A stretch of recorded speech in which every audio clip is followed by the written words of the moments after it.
All right, welcome everybody to another exciting, fun-filled episode with me, your host, David Wilcock, here on YouTube Live. This week we are going to be talking about the gateway to Ascension. And this is a really fun topic because all of these upsetting and disgusting things that we're learning about are actually not going to destroy us. They're actually going to transform our planet. And I know it's very difficult right now. There's a lot of fear. There's a lot of hardship. So once again, I'm coming to you with a message of hope, the message of good faith, message of promise for the future, because I want to make sure that we all are on the same page here, that we understand that there is a cosmic perspective to the good things that are happening on this planet, and that we can see through the lies and through the subterfuge and understand what's really going on. So Frequency 963, our old friend, says, "Hi, David, you look great in pink." Hello, namaste. This is Prince Royal. We have a lot of people that were waiting for your gateway to Ascension today. You are my favorite podcaster. Well, thank you very much. That was Carla White. We have 604 concurrent viewers already going on right now. And that's great. So thank you guys for showing up. Sunday School with Angry Daddy, yeah. Now, son, all this crap that you keep talking about on the air, I don't know where the hell you get all these crazy ideas that you think that some type of terrible stuff that's happening on Earth is going to suddenly lead to this Ascension event? I mean, come on, son. Could you please just dial it down a little bit?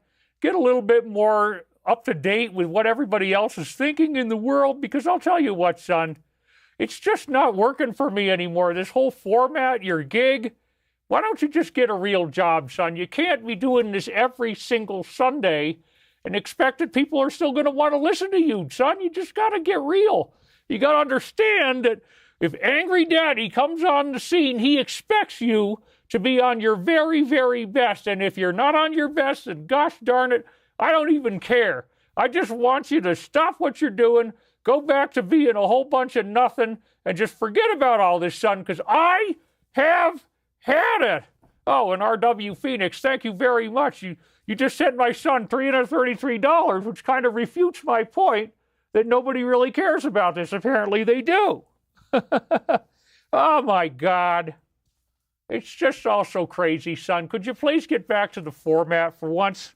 All right, Dad, no problem. Okay, so, yeah, it's, what is it that you've had? No, I'm fine. We're all doing really well here, so, you know, there's plenty of time to be happy and to be confirmed that we are going in the right direction. That's exactly what I want to bring to you here today, is that we're actually doing fine. We're not in a bad place. We're doing fine. There's a lot of things that are happening that can be really stressful. I get that. $50 donation from Catherine Hurst. Thank you very much. Moon Baby Girl says, "I love the Sundays here. It's like a family." All right, way to kick it off, David, because I have had it. Soulopoly donated and said, "Can you address possible future time loops again? Thank you for your efforts always." Yes, I mean, I believe that we are going through a species transformation, and so part of that is a collective waking up experience. And so, once again, we're going to do a lot of good stuff from the Law of One. I'm going to give you some new insights. This source is, you know, completely apart from those who brought it through. I believe it's very high integrity because, again, I based my whole life's work off of it and found that it had great resonance with many things that I'd already been studying for years before I found the material. Leanne Boudreau says, "We are doing fantastic." Thank you very much for the donation. Patricia says, "I'm sorry, I have a real problem coping with the world right now. It's very depressing." I get that. You know, but when you understand that there is a cosmic context to everything that we are experiencing, and that you see what that cosmic context is and how it's playing out in our lives, I think that really makes a big difference. So I just want to make sure that my laptop here is good. Okay, it is. Just wanted to make sure that I didn't have anything else that was open, and I don't. In fact, we'll go right back in there. Just looking at my reception, you guys, and making sure, because the reception is a little weak over here on my side, but that's because so many of you are signing in right now. And I want to thank all of you again for showing up for me. It's awesome that you're here today. This is really, really terrific. And anyway, how is your picture quality? Let's talk about that for a minute. Do you guys see everything? Does it look good to you? Because I've got, it's starting to actually tighten up a little bit. Yeah, our DNA is very spring-loaded.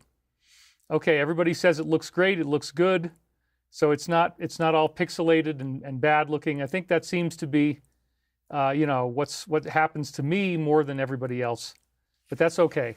It looks and sounds fine. Okay, great. We always want to just check in on that and make sure that it's good.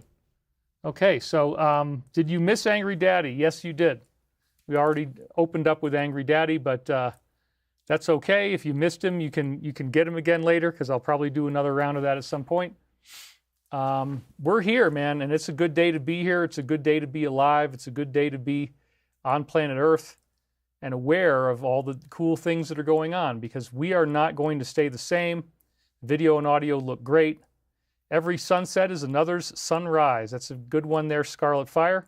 Hit the thumbs up. That's right. Please hit the like button if you haven't already done so. So I want to say once again, everybody, just how much I care about you. I really do deeply appreciate you, and I thank you for being here with me today. We're already up to 1,200 viewers in only 6 minutes, which is pretty insane. So you guys definitely like what I'm doing for whatever reason. Our DNA is being upgraded. You're absolutely right. Angry Daddy, Trama, and David are all different stars of the show. Yes, so the video is a little dark. People always say that. This is not my fault. It's just the result of the set that I'm using, but this is a little bit brighter if I go to this camera for a little bit. This week has been so confusing. Yes, it has. And I've got some challenges here too. We've had some pretty intense winds here today. So just in my own terms of like getting on the air with you guys, we've had it says 21 miles an hour, but it was very intense. It was banging against the house. It was very strong, powerful wind that we're dealing with here. So definitely this is a time to be, careful about everything and try to be, on point with my message and on point with you guys about everything that we're doing, because it's a very intense time to be alive. In fact, it's also a stunning time to be alive, because hidden truths are being exposed, and that's a very big part of this. Roger Zubarik donated. He's one of our long-term donors, and he says, David, thank you again for the fine work that you are doing. Thank you, Roger. We really appreciate you very much. You've already gotten us off to a great start here. Your set is very visually appealing, says Turquoise Blue. I'm a graphic designer with decades of experience. Thank you very much for that. I really do appreciate all the positive words that you guys get. So humanity is on the verge of a new horizon in higher dimensions. That's right, says Deborah Ouellette. Yes, we're definitely going through transfiguration. It's a very confusing time. I understand that. People are getting frustrated. People are getting angry. And there's lots of information that's come to light that is upsetting. So I think it's important. Beverly Adams just donated $10. Thank you very much. I think it's very important to remember that we are all in a holographic reality, that this universe is not what we think it is. We're not just here in a Cartesian universe of cause and effect. We have much greater initiatives that are playing out in today's world, and they are showing themselves to us in very exciting ways. So we are not going to be lost. We are going to be reborn. We are going to be revisited. We are going to have all kinds of cool things in our future that will redefine everything about what it means to be human on Earth and give us a whole new way of looking at reality. And I couldn't be more thrilled about that. However, yeah, it's very intense, and we have a lot to look forward to, but we got to go through pain to get there. The universe does not just grant you ascension. It doesn't just grant you powerful spiritual gifts out of nowhere. These gifts are very intense. And one of the main terms in the Law of One that they use to describe the coming of these gifts is the gateway to intelligent infinity. And so I kind of built today's show around Law of One quotes that are going to be focused on the gateway to intelligent infinity, because this is a very important point. And you can actually get the gateway to intelligent infinity from the negative or the positive. Believe it or not, either path allows people to, quote unquote, penetrate intelligent infinity depending on how they do it. And that even includes certain entities on Earth who have graduated into fourth density negative, which is very different than fourth density positive. It's like going into the Hellraiser movie. Anyway, Vacapalo donated. Hello, Ascension family. Happy belated Valentine. Yes. You guys want to have a Valentine? I'm your Valentine. Serena Bella. Scarlet Fire says, be my Valentine. Pain and forgiveness. Happy Valentine's weekend. That's right. So yeah, we're not doomed, you guys. We're going to actually be okay. And that's on the planetary level. Now, individual people can have tragedy. Individual people's lives can rise and fall. But we've talked about how there is a hero's journey storyline that overlies the Earth. That the Earth has a bigger thing going on than just any one human life. There is a meta story going on. There is a cosmic drama that we're all a part of. We're all working through it together. And it's very powerful. And it's not to be ignored. We have so much to look forward to. And it's really exciting to me to be here with you guys because hidden truths are now being exposed, man. And this is what we were told in the promises. This is what was going to happen to us. Master Kenobi just donated right here. He says, I'm fighting in court to keep my 3.5-year-old daughter in my country after we separated. This is truly some kind of dark night of the soul times. Love and light. Please wish me luck also. Yes, we pray for you, Master Kenobi. Thank you very much. I think David has a secret love he is not telling us about, says Molin33. No, that's not true. I'm just doing the best I can with what I got here. But we got our moderators on staff, and everybody's good. So everybody is here, and I'm glad that you're here. We have 1,509 people now watching. So look, don't get depressed, don't get sad, don't get upset about the things that we're learning. But wow, it's very intense when you have so much coming out in the open that actually validates what we've been talking about for so long. I figured that once we got validated that I would actually be really happy, when in fact the validation is very bittersweet. You know, we're learning these things and it's like, man, this is just really, really intense emotionally, physically, spiritually, to cope with the fact that this is happening. And in the past, we would get new information. We'd learn new things at various periods of time. You'd have a little period of time to deal with it. You have a little period of time to integrate that new information. Now it's like a flood. It's a flood of all this new stuff that's coming at us. It's a flood of all these new pieces of data that we didn't already have before. And wow, I mean, there's just a lot to be taken in. There's a lot to understand. There's a lot to absorb. And it's going mainstream. You know, we have all this stuff happening. So in the midst of all this, we're going to focus again on how you want to stay positive and how you don't get sucked into the negative currents of the world and of what's going on. So I had a crazy dream, David, that you adopted 3 babies. Well, maybe that's symbolic of you guys being my family and that we're all here together and you're like my adopted kids. Boy, now I could say a lot about that, son, because these kids of yours, they're misfits and I don't know what you're doing attracting this motley crew of a bunch of crazy people who can't even seem to get it together from one week to the next, son. Boy, oh boy, I just don't know why you keep doing this, son. Why don't you just get a real job? Could you please do that? Because I have had it. Oh, man. David, you know how tasty this is? It's just delicious.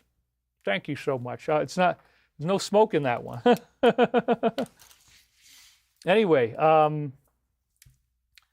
so yeah, it's a good time to be alive, man, and we got to keep that focus on the gratitude. We're going to be exploring also our cosmic big picture, what's really going on in the world, and how does it relate to information that came through in 1981. This has been one of the focal points lately. The law of one material being a very intense and brilliant source of data that, you know, gives us so much. And it really did form a focal point in my early work. And I've influenced many people over the years, being on Ancient Aliens on History Channel, having my own television shows and doing various things and doing lots of conferences. I have definitely gotten out there. I've made a big impact. And I'm grateful for that. And I want to thank you after all these years for being with me and hanging with me. You guys are the SEAL team here, and we're already up to 1,633 viewers. That's not bad at all, given that we're only 15 minutes in. So thank you for being here. We are definitely going through solar activity. That is one of the things that's happening right now. It is still going crazy, but it is somewhat calmer than it was last week. So this is the latest AI overview as of today. As of mid-February 2026, solar activity is high to moderate, with multiple sunspot regions present on the solar disk and a continuing potential for M-class moderate and X-class strong flares. Solar cycle 25 is near its peak. Geomagnetic conditions ranging from quiet to minor storm levels, only G1s right now. Expect active space weather conditions, including possible ongoing solar radiation and radio blackout impacts. So right now the solar flare activity is actually gotten down, so that's good. Low to moderate, 10% chance for M-class flares, 5 per X. Sunspots have several active numbered regions. Geomagnetic storms are only minor, expected due to coronal hole influences, potential CMEs. And the solar wind speed has been elevated around 390 kilometers per second, which is quieter than it was. We are in the peak of solar cycle 25, generating significant space weather. We remember that take a quick look at your donation page on your site. Okay, well, I don't know why I can't do that right now, but anyway, it should be working fine. If it's not working fine, you guys can tell me, but you know, we should be okay on that. Vocapollo, I'm not sure what else you're talking about there. But anyway, any advice for empaths who absorb everyone's energy? Well, you know, it's something you want to be careful of. Oh, it's a 404. Isn't that interesting? There's a 404 on the donation page. Okay, well, that's interesting. I don't know exactly why that's happening. But anyway, you guys can, oh, it all seems good here. Okay, so some people are getting it, some people are not. Does anybody else have that? If you go to that page, which is /donate on my website, you know, we'll see what's going on there. I'm not really sure what's happening. So anyway, thank you guys for the donation, and thank you for the help. Hit the like button, they're saying. So yes, we want to have lots of things that work out for us. We want to have good stuff. If you're an empath, yeah, there's the link. So if you can click on that, see if yeah, it goes to PayPal. It should be fine. So Missy Okiemi is saying it's fine. Anyway, there's the link. It's on the chat now. All right, we're up to 1,752 people. And let's not forget that just last week, the sun was going nuts, releasing 10 X-class flares, the highest that we have. We showed you this already last week. So 10 X-class flares is huge. The mega sunspots we've been waiting for, powerful solar activity, the largest storm in over 20 years. And solar cycle 25 is approaching its peak. Somebody says, I had a very realistic dream, says Julia, and I saw you teaching children, David. I was standing nearby. Beautiful feelings as if we were all one family. That's right. So anyway, is anybody else having trouble with the donation page? I don't see anybody else saying they did. It should just go to PayPal. That's fine. It also should have our own shopping cart. Anyway, that's good. So yes, the solar activity is at a peak, and that's definitely got a lot to do with the correlations of where we were. The solar wind speeds up to 570 kilometers. This week they're only at 390. So things are calming down a little bit here, and we don't need to read all this again, but the point was that the sun is going really nuts, which is directly associated with the unveiling of the hidden. And so, you know, we want to be careful during this time that we don't burn out. You know, the solar energy is so intense that you can have, you know, very upsetting upheavals happening in your life, and that's something that you want to be careful about, that you don't get too swept away. David, regarding people having fear, I only look at the headlines. I follow those who have proven themselves like you and concentrate my time and energy into building out a personal paradise for me and for my family. That's Anthony who said that. Great. So, you know, we're very blessed to be here with each other. We're very blessed to have this planet and to have this life and have this opportunity. And I certainly am happy to be with you today. Oh, okay. So, not sure, but your posts are there. Nobody else is saying that the site is down, so it was only that one thing that we saw. Ross Feinstein, welcome. So hope you can stay on today. And so definitely the solar activity is at a peak and is associated with the unveiling of the hidden. Now here's another new thing that's really cool. And Stephanie Marsh, thank you for the donation.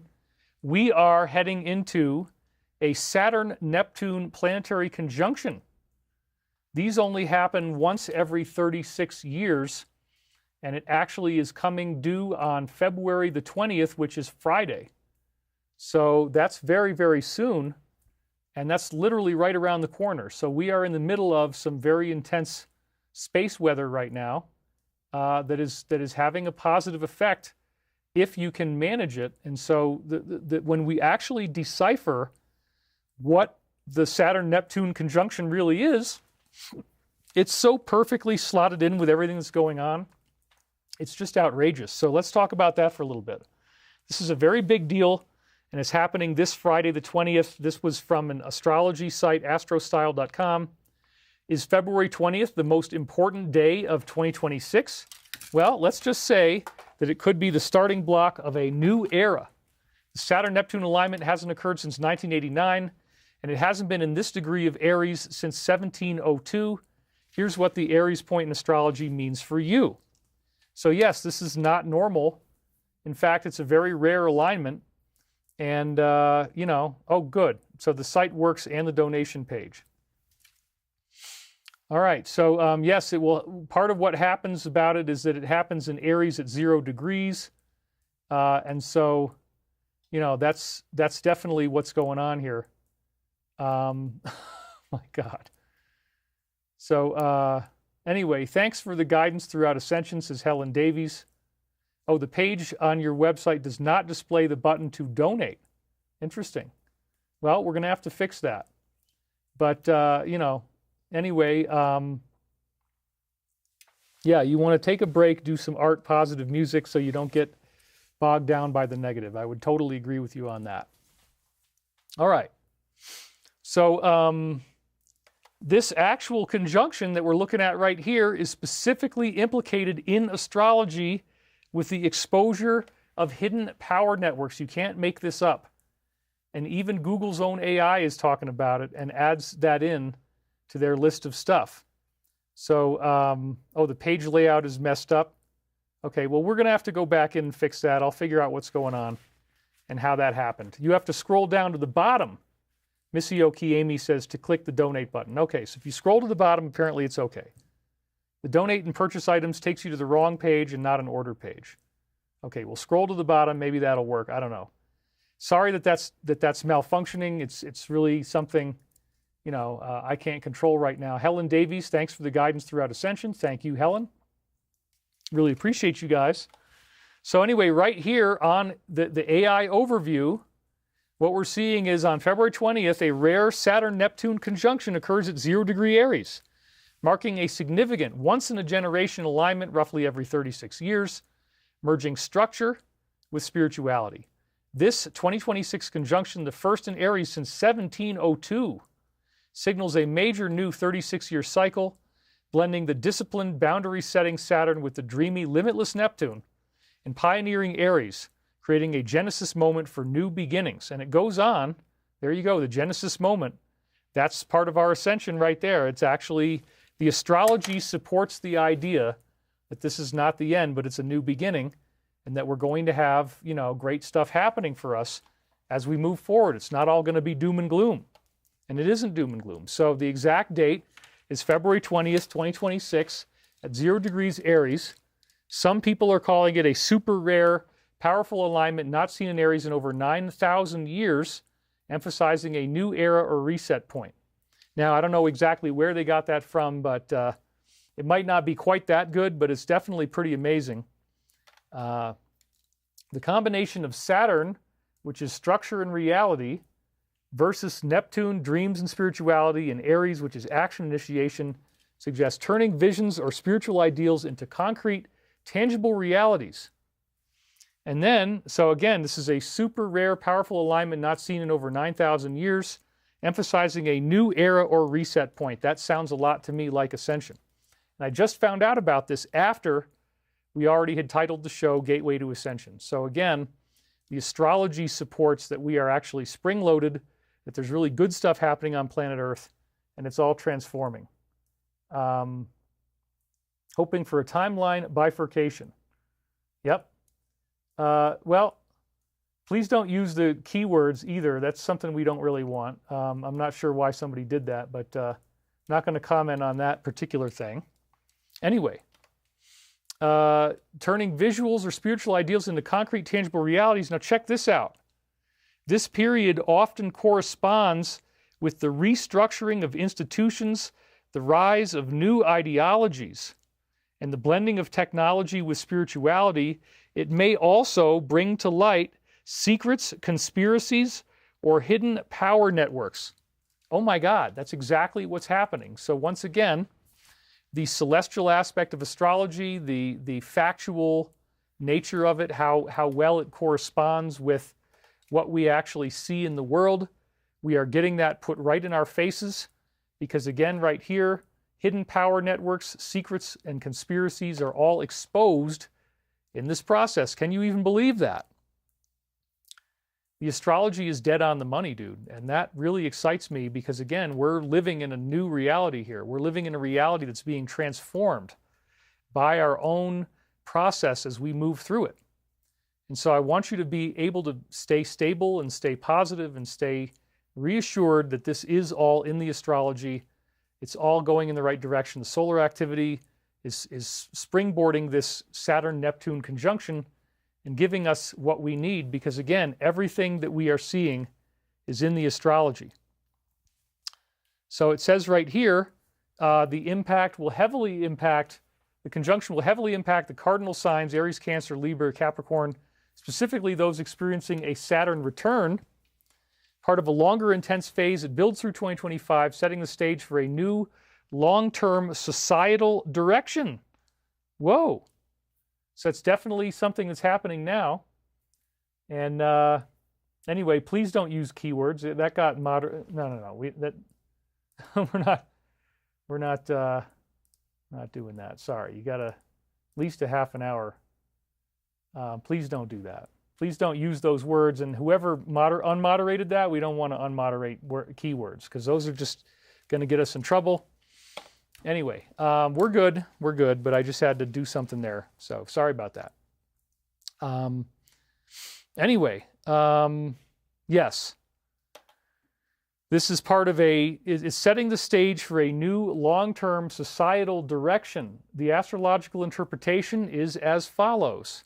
Saturn in Aries encourages cultivating discipline, resilience, and taking personal responsibility for your actions.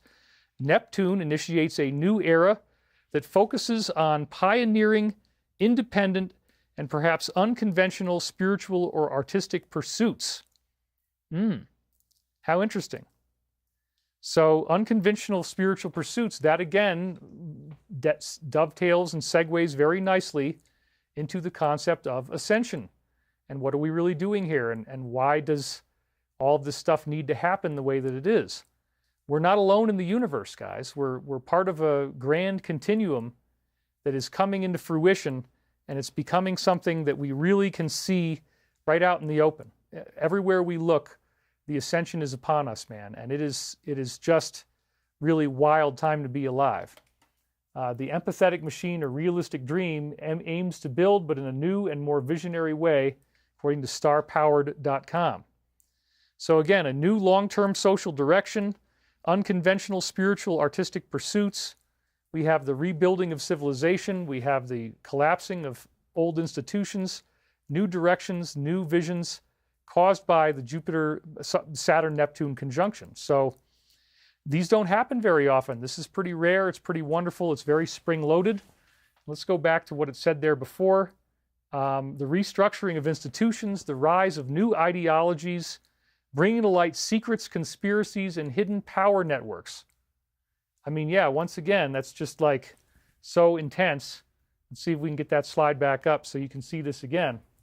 Secrets, conspiracies, or hidden power networks, turning visions or spiritual ideals into concrete, visible, tangible realities. I mean, this is very, very cool. So yeah, we're definitely excited about this. We want to see this happen. Again, the restructuring of institutions, new ideologies, and that just really blew me away. Secrets, conspiracies, and hidden power networks. Everything we are seeing is in the astrology. And we've got pioneering, independent, and unconventional spiritual artistic pursuits. So this is all part of our grand cosmic evolutionary process. And I love that. So what are you guys doing right now to help yourselves get ahead of the curve and not be stuck in the past? What are you? Well, love is the answer, says Robert Shepard. Yes, that's right. Ross Feinstein, please refrain from using names of involved persons or any lingo with current events having to do with really dark things. Yes, if you do that, it's going to hurt. So we don't want that to happen. And so we just have to be careful. You guys got to mind your P's and Q's. No big deal. Charlie Winter says, interestingly enough, church this morning was all about ascension. I've been going through a lot of changes, staying centered and focused in Christ consciousness. Great. Thank you so much, and thank you for the donation. We really appreciate it. We're doing well here. It's a great time to be alive, man, and I'm just very honored that you guys have chosen to spend time with me today. Loving yourself is very important. Living in the now. Gene Novacek says, love, gratitude, and forgiveness. Vince Free says, the moment contains love, pursue it. Absolutely. That's a great law of one teaching. So when we have all this negativity going on, it's up to us to learn how to focus on the positive. It's a cultivation of energy. You don't just get it by ignoring it. You have to actually delve in. You have to be aware of what really is happening to you and what your life really means. And help me with the keywords allowed on the show. Well, again, it's words that have dark, dark undertones, and so we just have to be careful with that. So your weekly show is by far the highlight of my life. Thank you very much. I appreciate that. So look, it's not going away. The positive is not going away. It's not going to be affected by some negativity coming our way. And we just have to be able to stay positive and focus on what really matters. And so I want to thank you guys for being here today. Get a meditative mantra. When life gets overwhelming, I say there is no past, there is no future, only this moment, says Creative Nature Girl. Yes, and no cuss words. That would be another thing that would be very important here. No, I don't remember Willard Haynes, but his girlfriend was here. Well, I think that I identified another one here, so we'll do that. Anyway, please do more characters. It's your strongest asset. Anyway, I appreciate everything that you're doing, and so thank you guys for being on the air with me. We are very happy to be alive. We're very happy to be doing what we need to do. And anyway, this is all part of our grand evolutionary process. So let's not forget that 35 different ancient cultures in our society predicted that all the stuff that we're going through now would lead to some type of ascension event. This is something that was in Graham Hancock's classic book, Fingerprints of the Gods, going all the way back to 1996 at the dawn of my journey. I found that book. I could not believe how much he was tying dots together and making these stunning connections that I had not seen before. Maybe we'll fire that up a little bit more, fire up the hair a little bit more, make it a little bit more funny and fuzzy and wild, because what the heck, it's my hair, I can do with it what I want. Anyway, it's a good time. It's a good time to be here. It's a good time to be alive.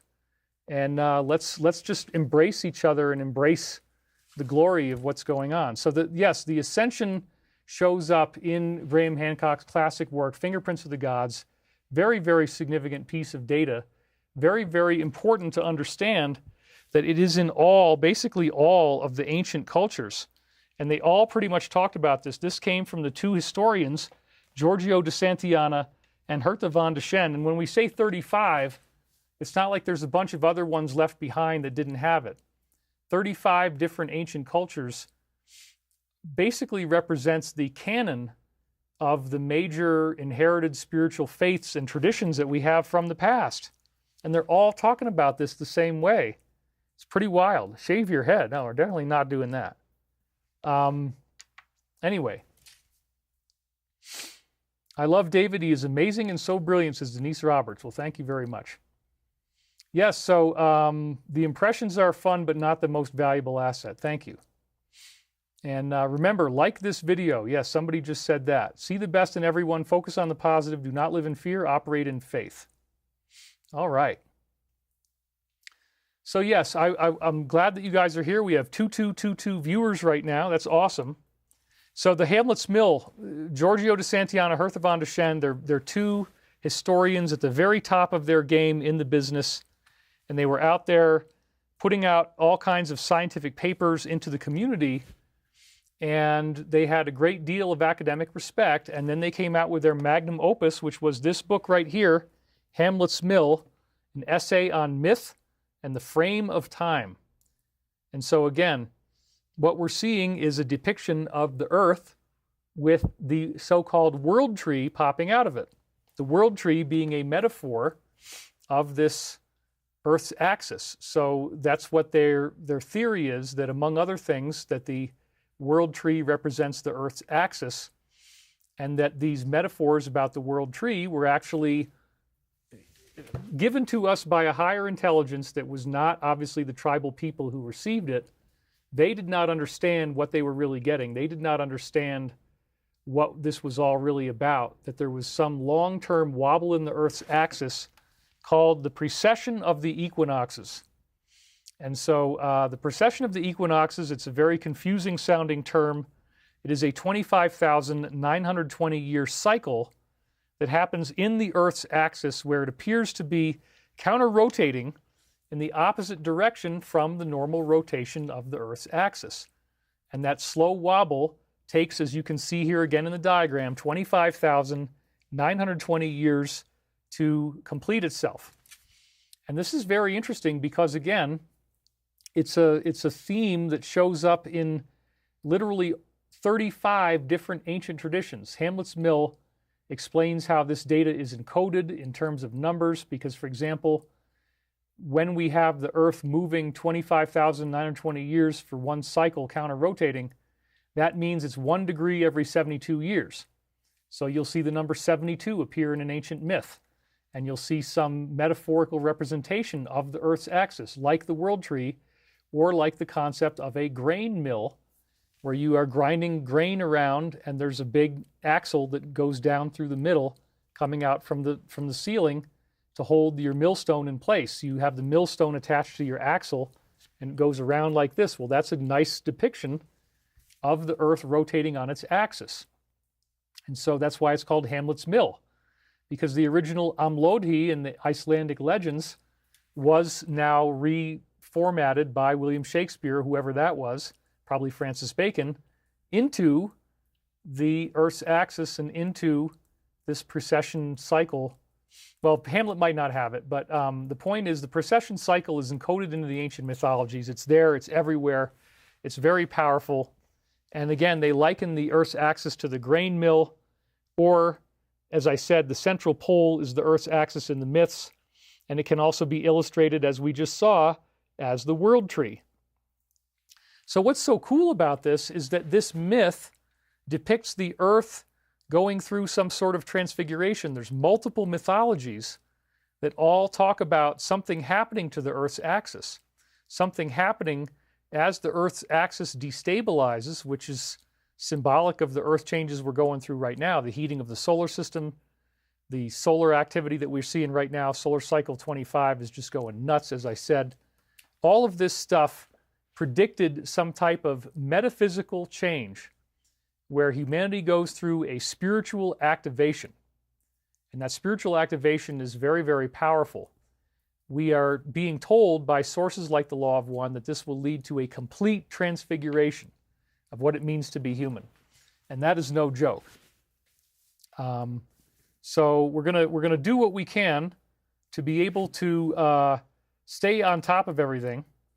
And, you know, I definitely hope that we do get UFO whistleblowers. I don't think that moderation was exactly warranted, but sorry about that, movie man. But, Yeah, there are definitely going to be whistleblowers going in front of Congress and testifying about what they know. I think that is part of what's going to be happening. I don't have any actual secret knowledge per se. I'm just a dot connector researcher who's put things together and tried to, make this all positive, make this all connected. And, we're definitely doing some interesting things here. Do you think the big solar flare is going to be anytime soon? It could be, but I'm not really sure. I don't think we're going to get a solar flash as much as maybe a first wave, but yes, when humanity is coming face to face with these dark hidden truths, it does bring us to a new level of species evolution. It brings us through an ascension process. That is a very big part of what's going on here.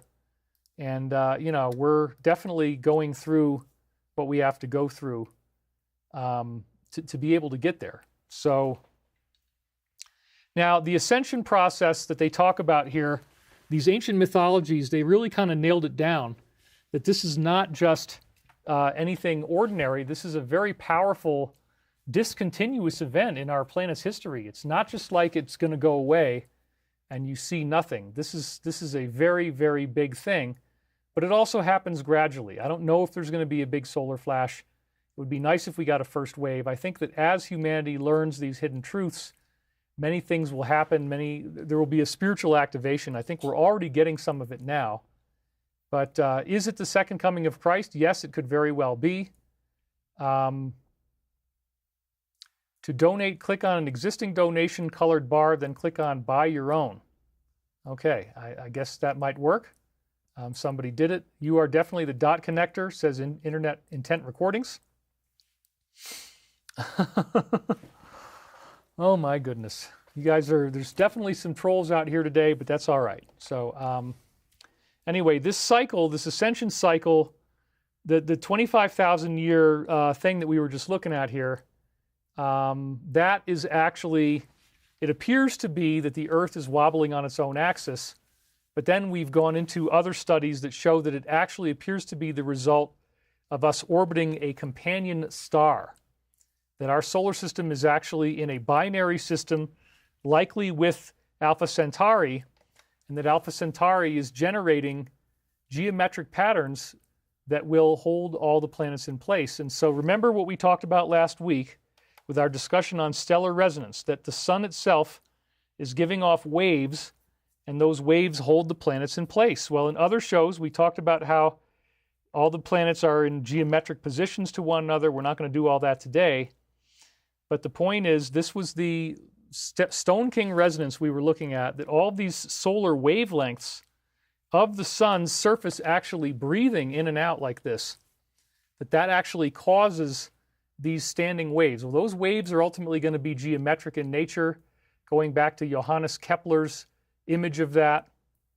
And maybe we can bring in some of that stuff. Actually, I think I will, because it's kind of a what the heck, it's a good thing to do. So let me go ahead and do that right now. I'm going to at least show you the Kepler model. We'll get that in there because that's very helpful for what we're doing. So just give me a second, you guys.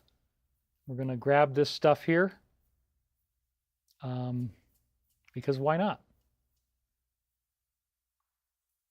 This is a good time to do it, and what the heck, I'm feeling adventurous. So I'm going to throw it into the show. All right. Thank you for waiting. We're doing well here. So this is an important point. I've shown this to you before, but it's pretty darn good. Okay, so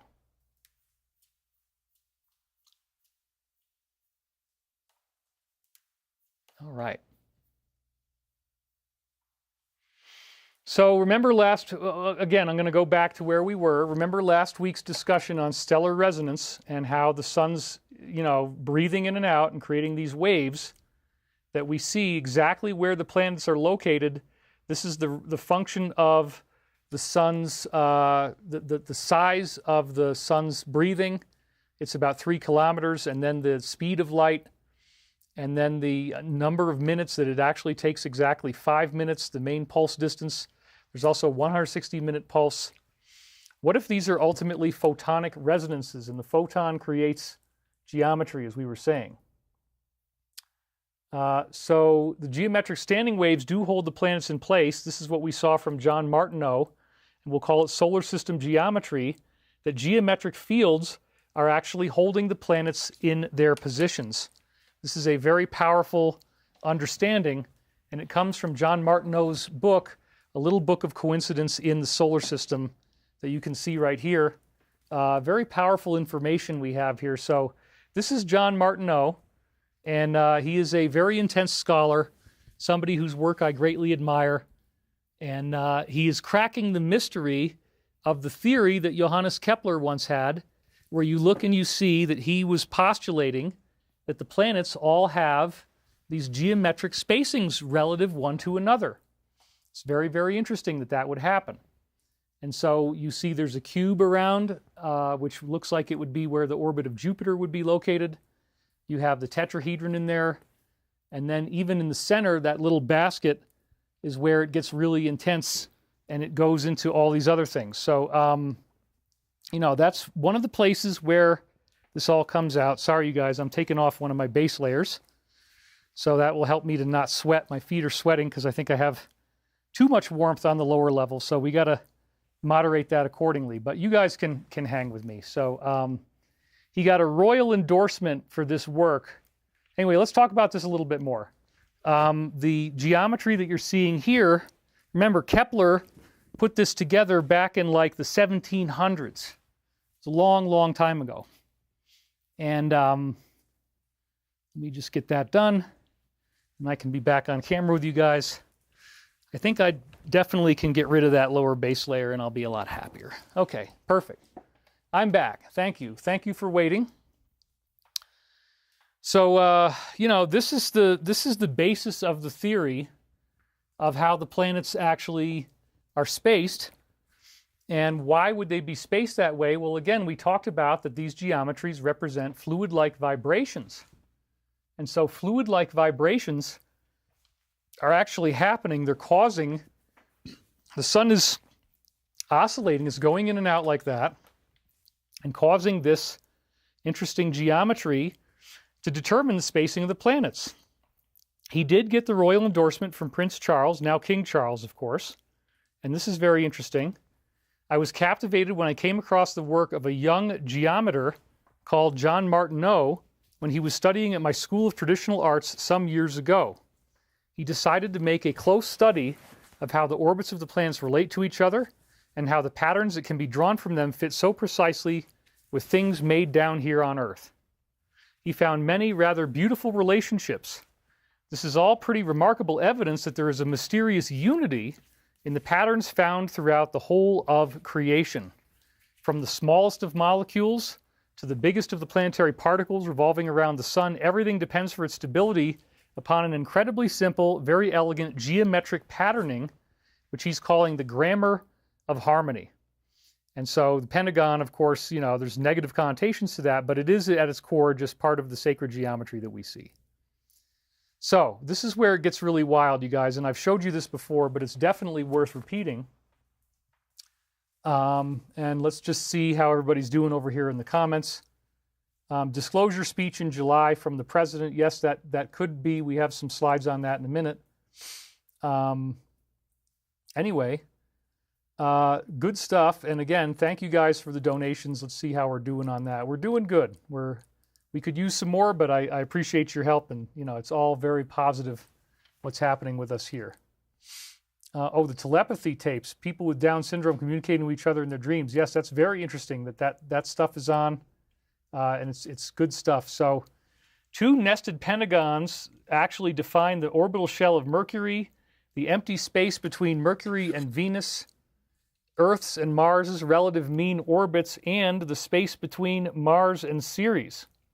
And look at this, the level of perfection on this stuff is at 99%. And that's because, again, he's straightening out the planetary orbits. They're not elliptical. He makes them into circles, and then you're able to see what's going on inside the circle that way. So pretty powerful stuff. And it goes on and on from there. There's many other examples. 3 nested pentagons define the space between Venus and Mars.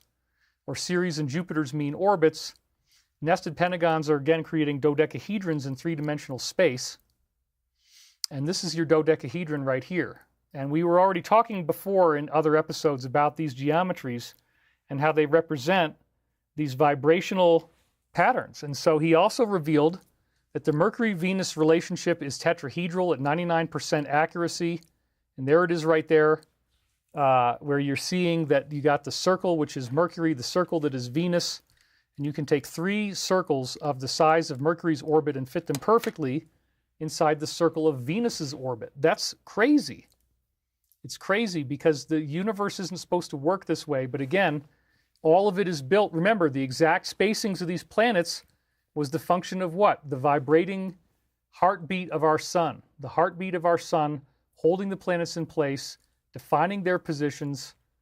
And now we're seeing that all those relationships are geometric in nature. This is wild stuff that we really were not expecting to find. But then when we do, it's like, well, okay, that's a very different view of the universe than what we had. Thank you.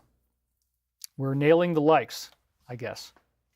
Venus to Mars, Earth to Mars. This is the one that blows me away the most because it's a 99.9% perfect relationship, and it actually has the dodecahedron and the, what do you call it? The icosahedron down there at the bottom. Again, you're taking the exact orbits of them and you're comparing them to each other, and they have this incredible sacred geometry. This geometry, by the way, springboards our ascension. So it's very, very possible that this could be, yeah, why was I silenced for asking questions? Sorry about that. Linda Moulton Howe, looking into my grandfather's involvement with certain projects. Will you help Linda testify before Congress? Well, if I'm asked to testify before Congress about UFOs, I gladly would. So if they want me there, I will go there. That's totally fine. No big deal. And Astrological Tool says, evil plays out for ages. We're just now finding out the worst. Remembering that calms your fear of immediate changes ahead. Exposure leads to the Aquarian age. Yes. So this is the core of the science that we're seeing here, that the sun's resonance, the sun's own pulsation, as we talked about last week, is actually causing these geometric standing waves. The same thing happens with Mars and Jupiter. You surround the circle of the orbit of Mars with 4 larger circles that touch each other perfectly, and now you get Jupiter's average orbit at 99.98% perfection, which forms a cube in 3-dimensional space. That's incredible. And we'll show that also in just a minute with a diagram. The largest moons, Ganymede, Callisto, have a cubical relationship. There's a cubical relationship between Earth and Mars. 99.9% perfection in the Earth-Mars cube. So again, these are just stunning. And it goes on from there. So my point is, we'll probably do more with this in the upcoming paid course. But I think I'm going to skip ahead now. Let's just do this one here. Okay.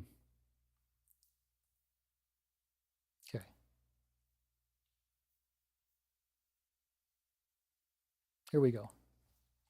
So there's also a Jupiter-Earth triple cube. You take the sphere of Jupiter's orbit, put 3 cubes, octahedrons, or any other combination of these shapes around it, and then the sphere in the center is exactly the size of Earth at 99.8% perfection.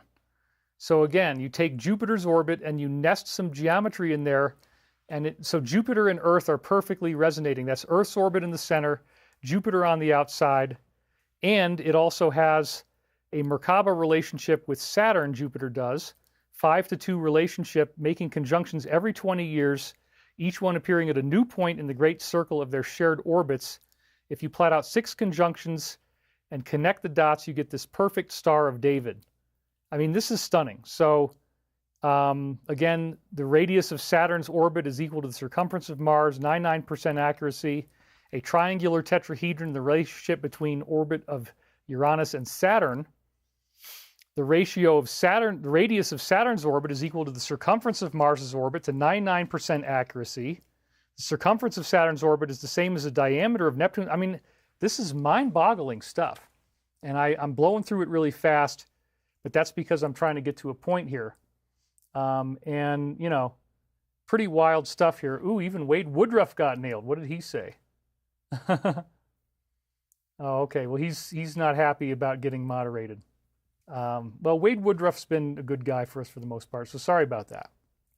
Anyway, but you know, moderation is you never know. People are going to get upset sometimes. That just happens. Anyway, Neptune's orbital period is exactly twice that of Uranus, and Uranus's is precisely 2/3 the orbit of Pluto. So again, what I'm saying is that this is the payoff, and again, I'll do a lot more with this in an upcoming course that I'm going to be doing, but this is the payoff now for this Stone King resonance that we were talking about last week.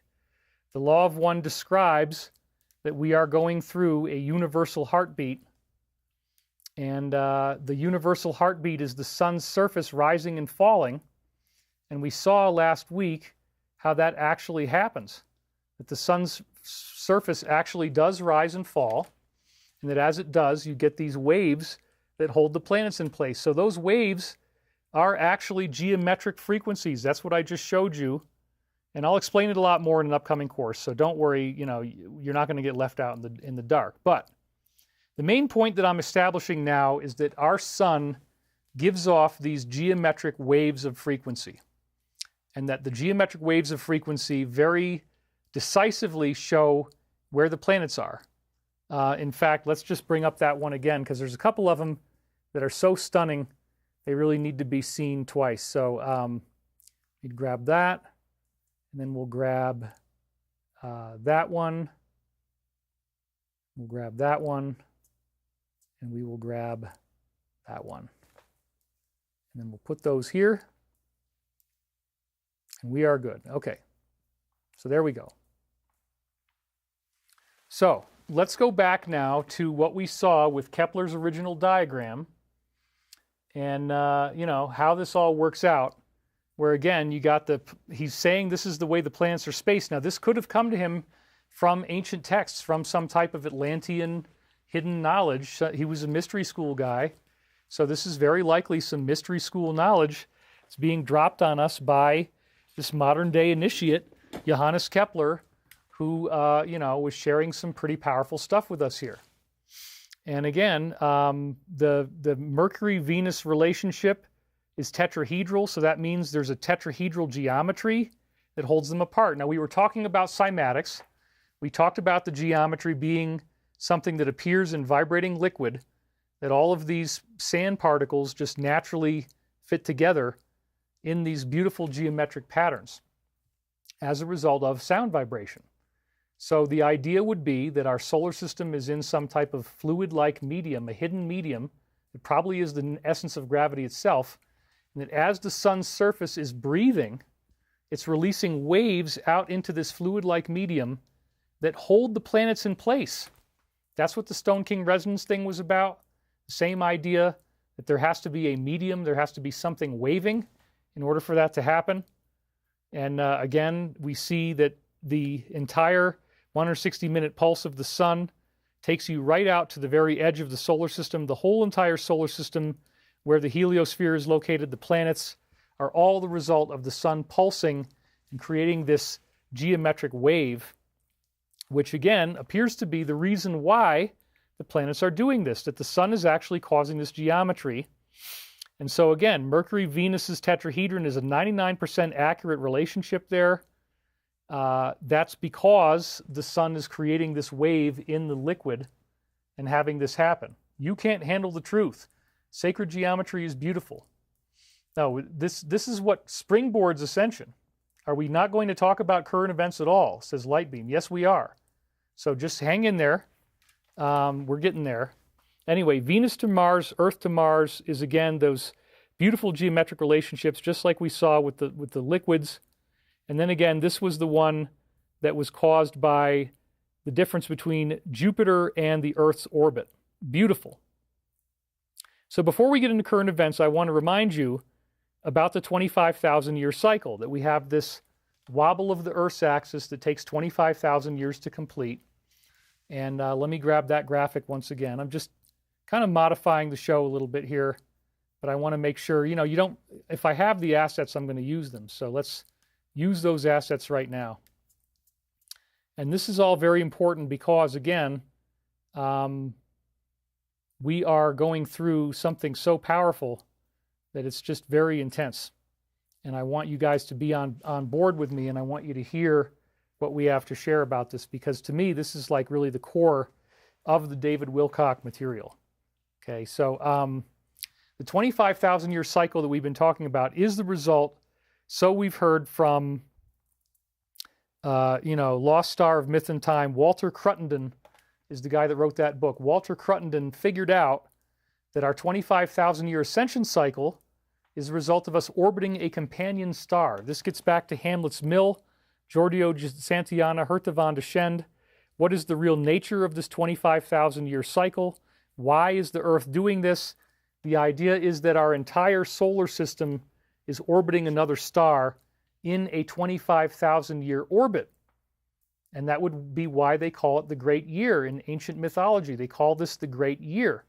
Well, there you go. The star that we're orbiting is likely the Alpha Centauri system.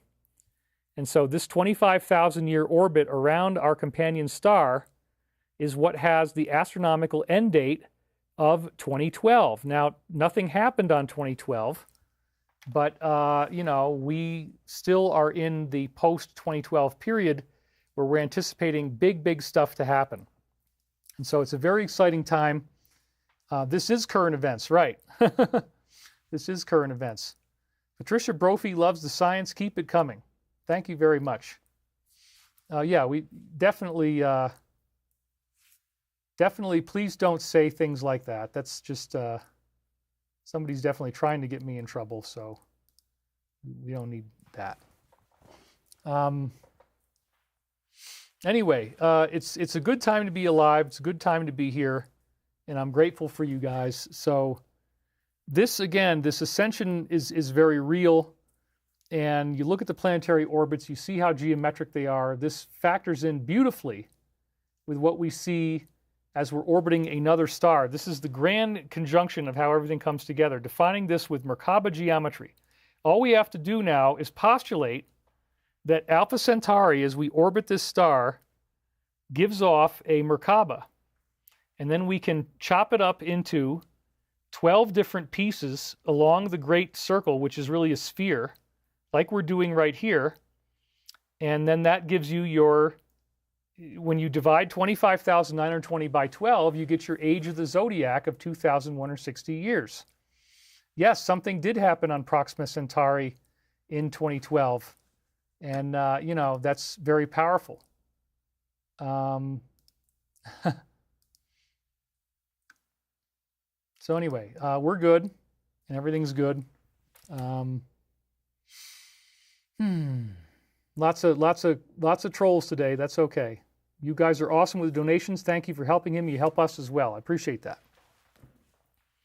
So anyway, when we're looking at the Merkaba, you see that it chops it up like a clock. This is the cosmic clock-like face that we're associated with here. This is what the Law of One actually says here.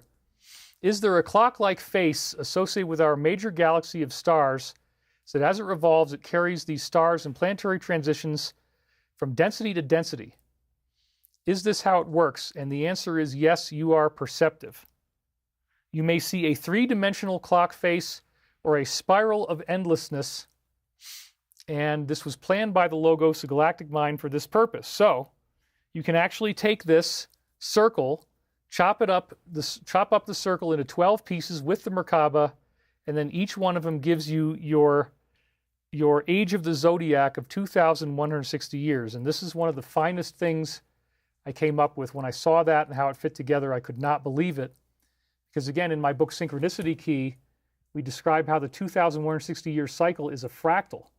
The age of the zodiac has historical overlaps between, like, Hitler and Hannibal. They come back with the same face. They do the same things at the same times. But again, it's the end of the age, the 25,000-year cycle, that 35 different ancient cultures told us that we're going to get this ascension event in Hertha von der Schend and Hamlet's mill, Giorgio de Santillana. That's where it comes back to. Not only do you get the age of the zodiac, it also has the Mayan calendar. If you put the dodecahedron in there, which again would be created by the other star. We see how they hold the planets in place that way. The Mayan calendar pentagon is exactly 5,125 years. That's the length of the Mayan calendar. And it chops up 25,920 years into exactly 5 pieces. It's like 25,625. It's a little tiny bit off, but it's so close that it seems to be pretty much perfect. Yeah, so definitely somebody's just pointing out that people are trolling me, but you know, that's fine. 300 seconds is fine. We don't want to name the trolls per se. So again, this is some of the canon of my work. I can go into it in a lot more detail. The Mayan calendar, 5,125-year cycle. The point is that all of this geometry is alive. This geometry is creating fourth density photons. So when you hit the corners of the geometry, you're going to hit higher spiritual vibrations, and they are spaces in between our sun and the other star, Alpha Centauri. There are spaces of higher intensity, higher energy. So every time you hit the end of the Mayan calendar, you're hitting one of these nodes and you're getting a huge energy surge. All of the geometry collides together after 25,000 years. You look at this and you can actually see the first time where both the Merkaba energy and the Pentagon energy, and you can also put a square in there as well for the octahedron, all of those nodes collide where our sun is up at the top. All the geometric nodes collide as we move into a zone of higher energy in interstellar space, where we then get bombarded with these fourth density photons. So my point is, again, this is a very archaic discussion, but it's still fascinating that this is how Ascension really seems to be working. This is the mechanics of Ascension, the clock-like face we were talking about. It's one of the cornerstones of my work. It's this big discovery that, yeah, the 25,000-year cycle is actually orbiting another star. And I've talked about this a bunch before. And again, upcoming paid courses will describe it in a lot more detail for you. But I just wanted to get the basics of it out in today's show. Where can I get all these diagrams? Well, in the upcoming course, we'll have them. There also, some of it is in my book, Source Field Investigations, if you want to go back and buy that. That's still available out there in various places. You can find it. So everything gets bombarded with these fourth density photons, and in the process, everything that we see is exposed and consciousness accelerates. So that's what's happening right now. So as a result of this, we're seeing insider disclosures now going mainstream. So this is the mechanism that we see, the mechanism of the celestial mechanics leads to consciousness effects that are producing ascension. And that's something very powerful. Wait, what upcoming course? Well, yeah, it's coming. Well, I got to get it together, figure out how we're doing this, and it's all going to be good. So anyway, we're at 2,600 viewers now. That's awesome. We're an hour and 8 minutes in. Yep, you guys are already hearing about the rumor mill. We have some slides on that. So first of all, we have Tucker saying that the ETs have been here forever. This was a couple weeks ago. It's still very relevant, and he says there are very disturbing aspects to the story involving a spiritual component. And that's what we're all learning about now. They are not aliens. They've been here forever. He says, I think it's likely that so in this must-watch clip, Tucker reveals these are not aliens. I think they've been here forever.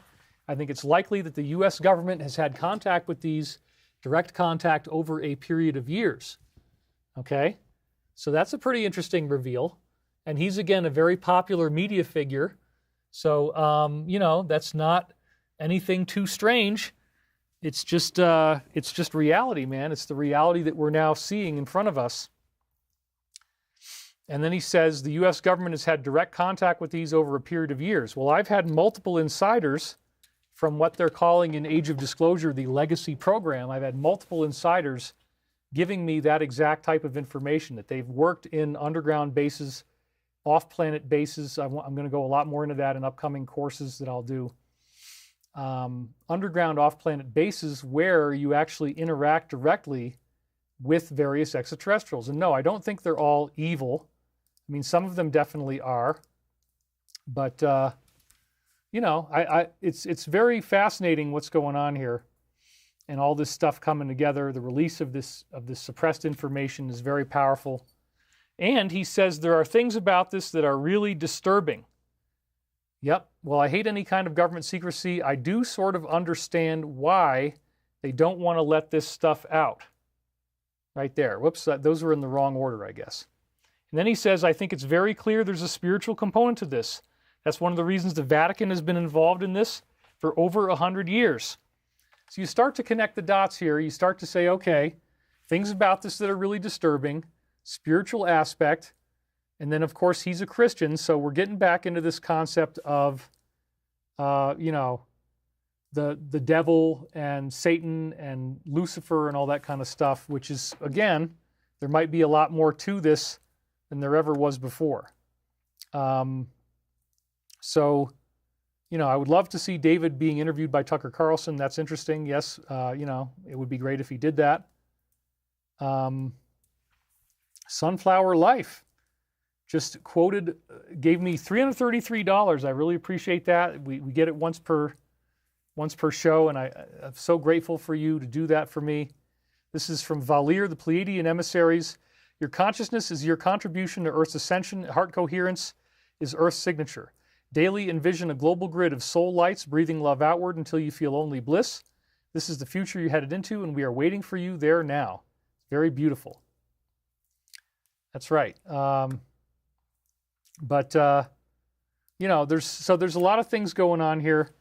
And again, somebody just dropped some keywords here. Please be careful about that. But, you know, I get it. You did it in a clever way. But, you know, we get, thank you, Serena Bella. I don't have to do all this myself. Anyway, I get why you said it, but we're fine. So, okay, so this is something else we're gonna do. Okay, so you know, there's a lot to look forward to in the universe right now, and I'm not upset about it. I'm trying to just be cognizant of everything that's going on. Oh, Uri Geller's recent video saying he saw alien bodies in large craft in Korea. That's pretty interesting. Didn't know about that. I mean, everything is coming out in the open. That's what's so cool. This is the time of ascension. We've talked about the mechanics of it. We talked about the geometry, and, you know, some pretty interesting things are going on here. And so there's very clearly a spiritual component here that is really disturbing. They don't want to let this stuff out. And then he says, what do you think? Government cover-up or spiritual awakening? Drop your thoughts below. So yes, you guys keep talking about this, and this is the very next thing I've got in the slides, the rumors of the coming official disclosure that are now circulating, that the president has a groundbreaking UFO speech ready to go. And a ufologist has said that he may reveal decades of alleged intelligence of UFOs and extraterrestrials. Let's read that in slide form here. He may have prepared a speech to disclose alleged evidence of UFOs to the public, according to the UFO researcher Mark Christopher Lee, the self-described king of UFOs. Actually, it says Royal UFO Secrets Revealed. So he's not talking about himself.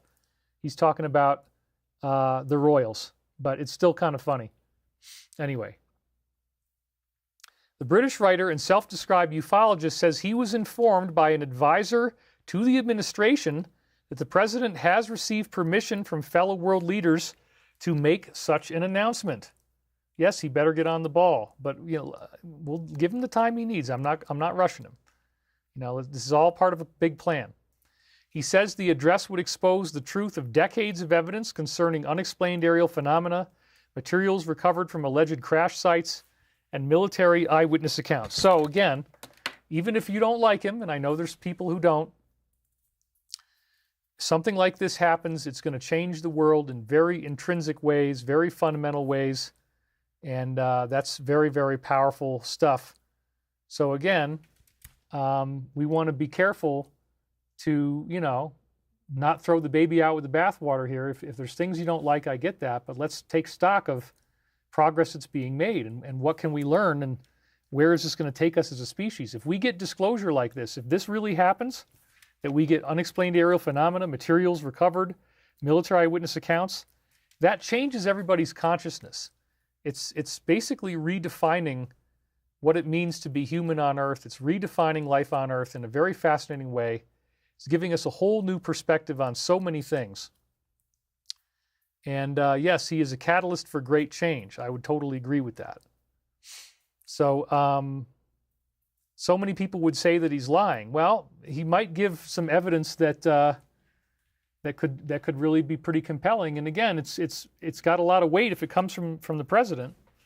So the whistleblower / UFO talent said that he will confirm forensic analysis of recovered off-world vehicles and non-human biologics has established that they have an extraterrestrial origin, and he described the speech as the first official acknowledgement of this reality by any world leader.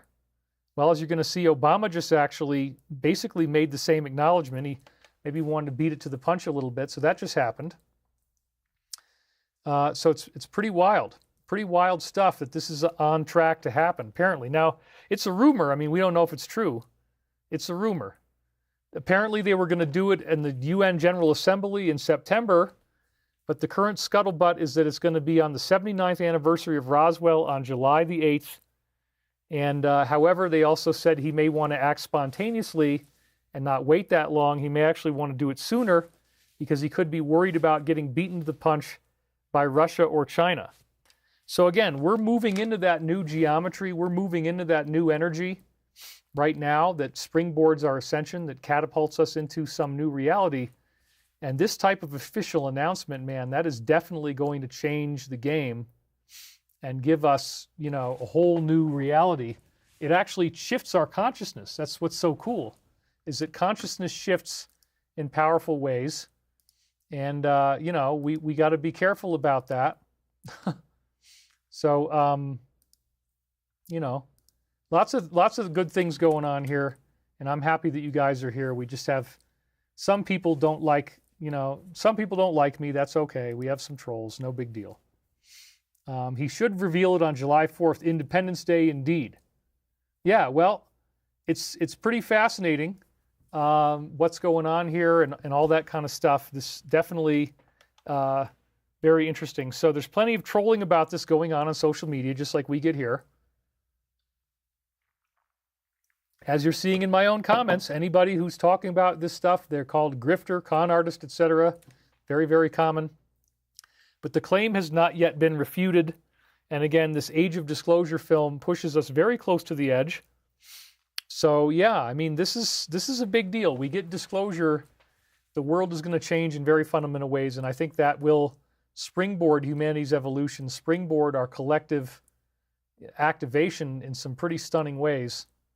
And again, I want to thank the Sunflower Life for the donation. I want to thank RW Phoenix for the donation.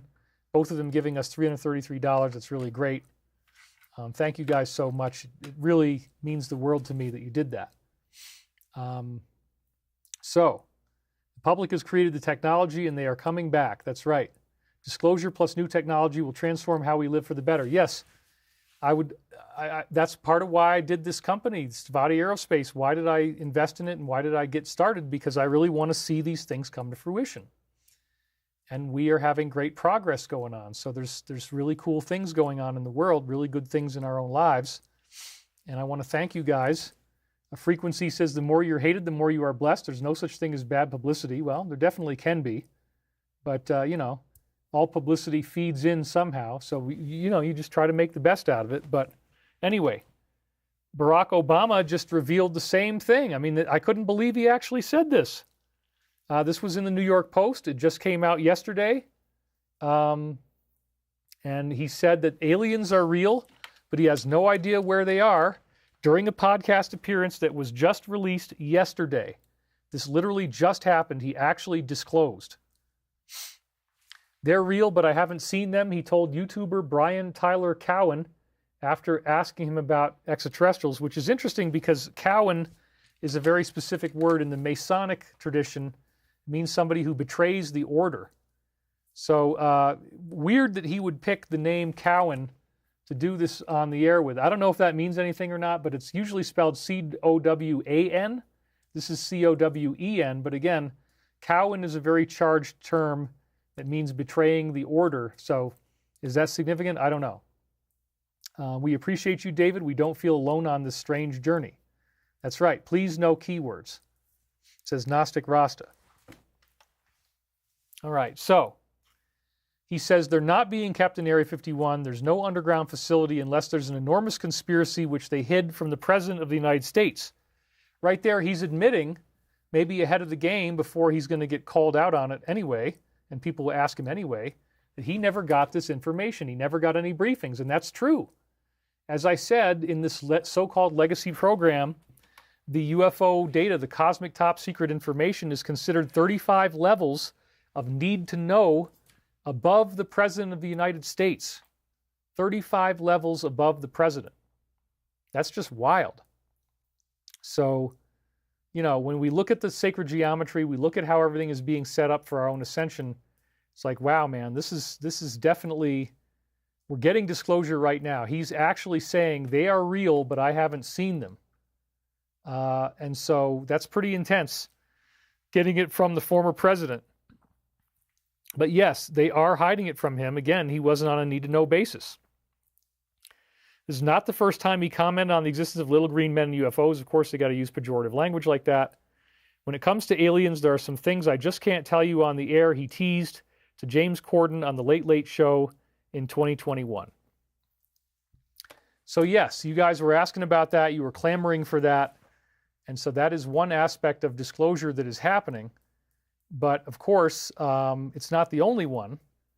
It's just one aspect of it. But again, let's think about how amazing it is if we got that truth out in the open, if we got real disclosure. How does it change the way people think when you realize you're not alone in the universe, when you realize that we are all interconnected with this greater cosmic family that's been watching over us this whole time? That's very powerful. So that does apparently springboard humanity's evolution. When we learn these truths, it changes the way our minds work, it opens up our DNA, it expands us, and it's part of the ascension process. But not all of the disclosure has been fun and positive, of course. We've had some very highly upsetting information coming to light now. And again, this is all, I believe, part of the gateway to our ascension.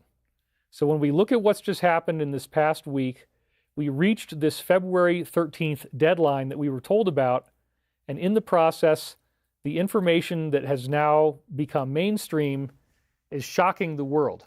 It is shocking the world in a very powerful way that we haven't seen before. So Clinton says, always meaningful, coherent, and enjoyable with you, David. Thank you very much. Everything we're doing is being recorded forever, so be on your best behavior. Thank you for reading our comments and interacting with us. Thank you for everything you guys are doing. And so yeah, we can definitely do that. We don't need, please don't put curse words in the comments, by the way. Yeah, no swearing, please. Thank you. Anyway, so, you know, it's some of the stuff that's coming out now is very intense, and it's actually gone mainstream. And, you know, that's something that we really have to be, you know, aware of, that this is, you don't want to get sucked in by the negativity. It's very, very important. And, you know, we need to hold on to our mustard seed of faith. We are a tiny part of God's plan. He wrote our chapters before he even created Earth. That's true. But we're also like a stylist that's changing the game as we go along. That's part of the cycles of history. The events that we create, you know, the events that we create impact the future in these cycles of time. So whatever we're doing now is going to also affect future timelines as well. And you just can't escape that. We're at 2,800 viewers. This is a great turnout today. Thank you guys for being here. Let's hope we can get up to 3,000. That would be awesome. So the information has now become mainstream. The latest thing being this memo of a certain number of pages that just came out over the weekend which is now claiming that all of what they're going to do has been released, that everything is out there, and they've done it all now. And the first time I saw this, well, one of the first times I saw this was, again, I was looking on, I forget what site this was, but right there at the bottom on today's video headlines, it says, all the files have been released consistent with ... of transparency. So that means that, you know, what we have is what we have. We're not going to get any more. Fox also reported the same thing. And there was a new list that came out. They say nothing was withheld because of various reasons, but they've now put out over 300 names. And so, again, this is where it says it right here that this was back at the end of January, though. This is where these 3M were made public. So this is the new letter that just came out. I'm not going to show you the main part of it that has various things on it, but they did post this on Fox. And so I'm just going to show you the top page. It doesn't give anything away, but the February 14th, Valentine's Day, and you know, that they're just telling you that this is the end, that they've now done it all. And I'm not going to go into specifics for a variety of reasons, but one of the strange things about this, apparently from the initial scuttlebutt, is that both the names Marilyn Monroe and Janis Joplin apparently appear on the list, which is odd because they were both deceased before he was ever even around. But that might mean maybe they're encouraging you to look in the files more, that people haven't found everything yet. I don't know. But, you know, it's pretty wild that they, well, yeah, somebody said, Randy Sullivan just said they released 3 million more. No, that's not true. I looked it up, and I want to debunk this thing because it's sad that this happened. It's sad that people are confused about this. This may be related to the historic data in the files, those two names. And yes, that's what you just brought up, that our good friend AJ was apparently passed some disinformation because he made this big announcement that there's even more, that another 3 were found just on Friday, Saturday, but I actually did all of the fact-checking. It did not, in fact, happen. So, again, I don't want to diss him or anything, but this was where he first posted it.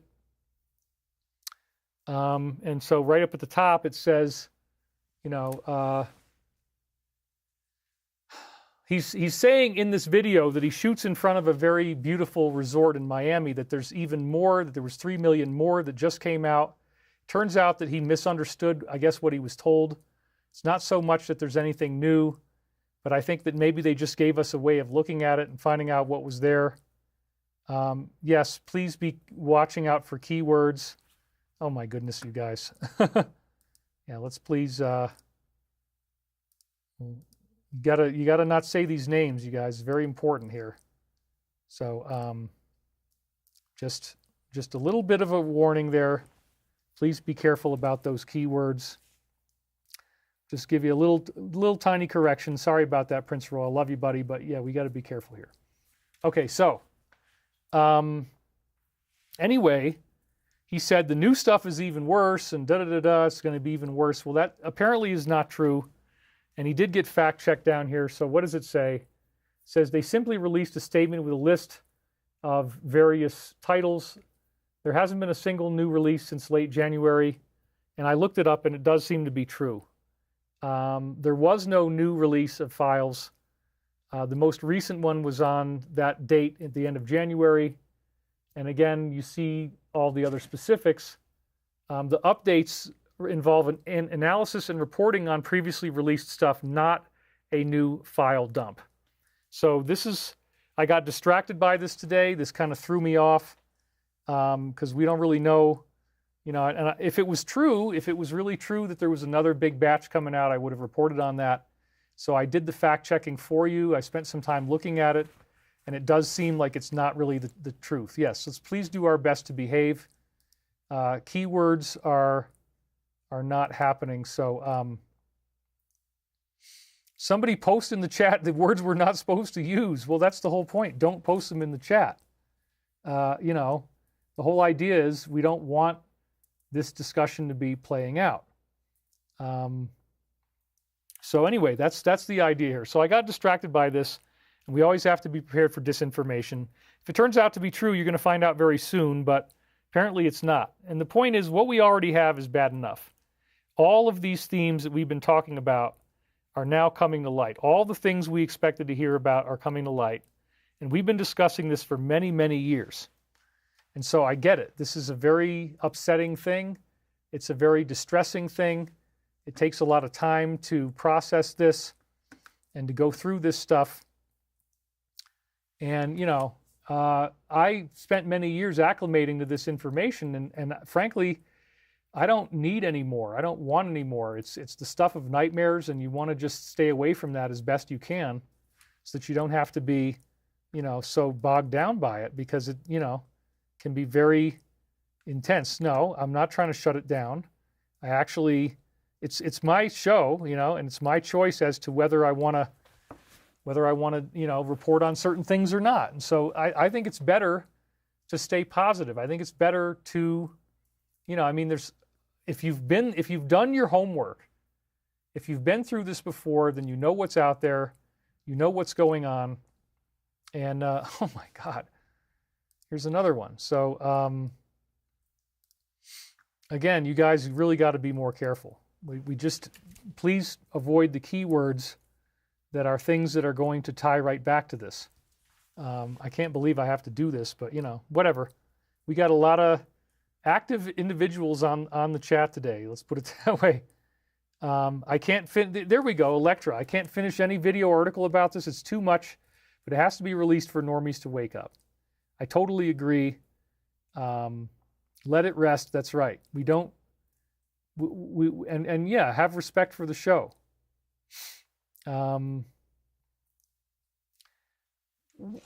I think it's very significant that this information has come to light, but I want you to guard yourself, and I want you to guard your own mind and guard your own peace and not get sucked into the negativity. That's the whole point of today's show. The gateway to ascension is happening, and we're going through a big transfiguration in the process.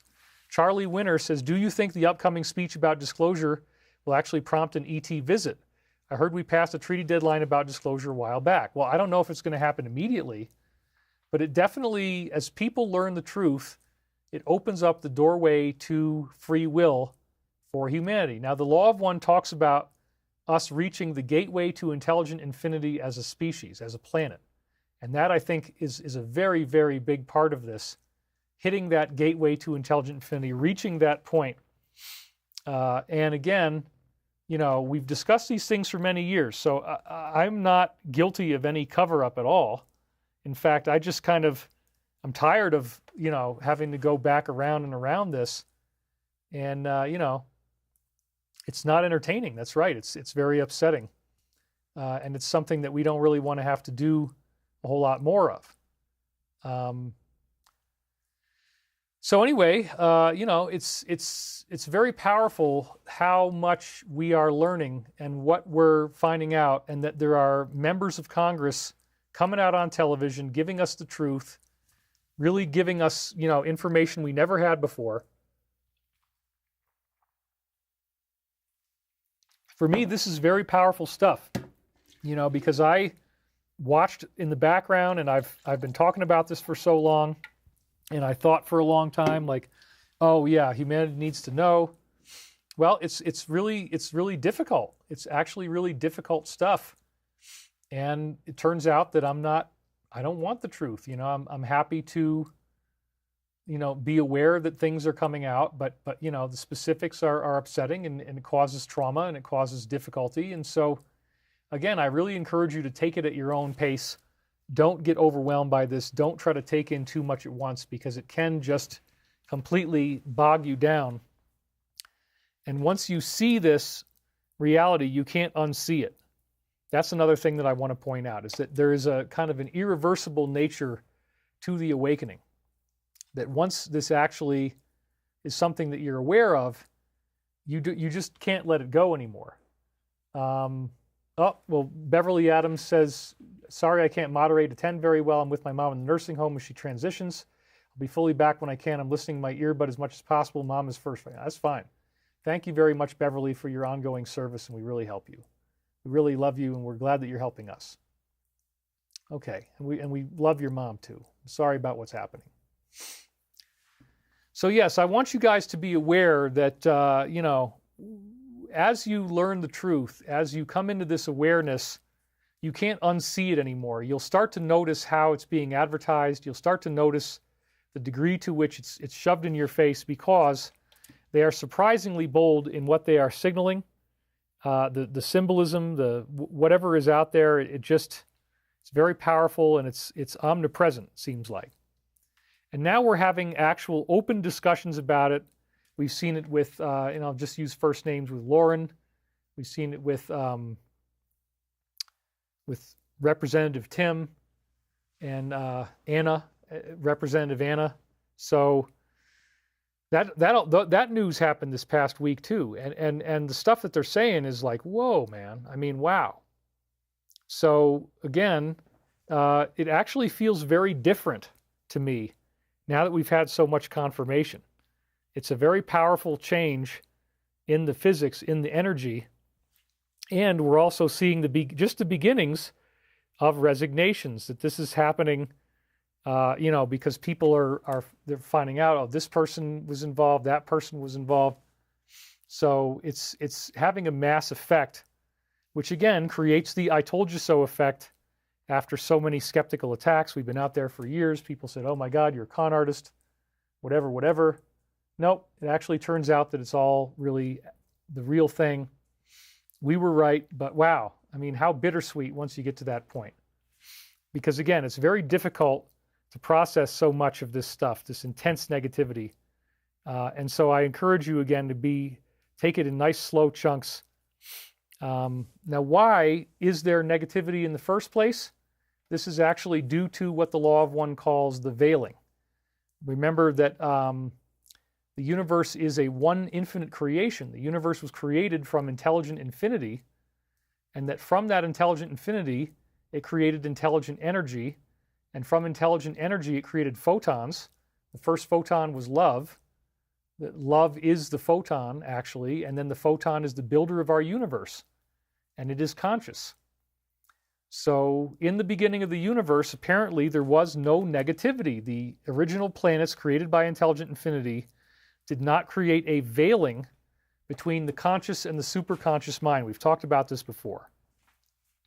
There was no veiling. There was a direct throughput connection to higher mind in the minds of everyone. It was just there. And so how insane that is, that you would be in a planet where you're just totally hardwired into the universal God consciousness, and you don't ever have to worry about anything. You don't ever have to be afraid of anything. You never have to struggle. You never have to have a problem. Turns out that this was very boring, and this gets into the idea of why evil is really necessary.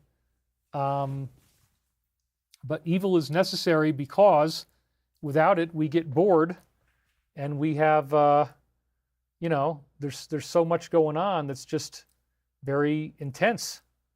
So, with the advent of evil, what we had, so in the dawn of, let me go back a little bit. In the dawn of the universe, there was no negativity.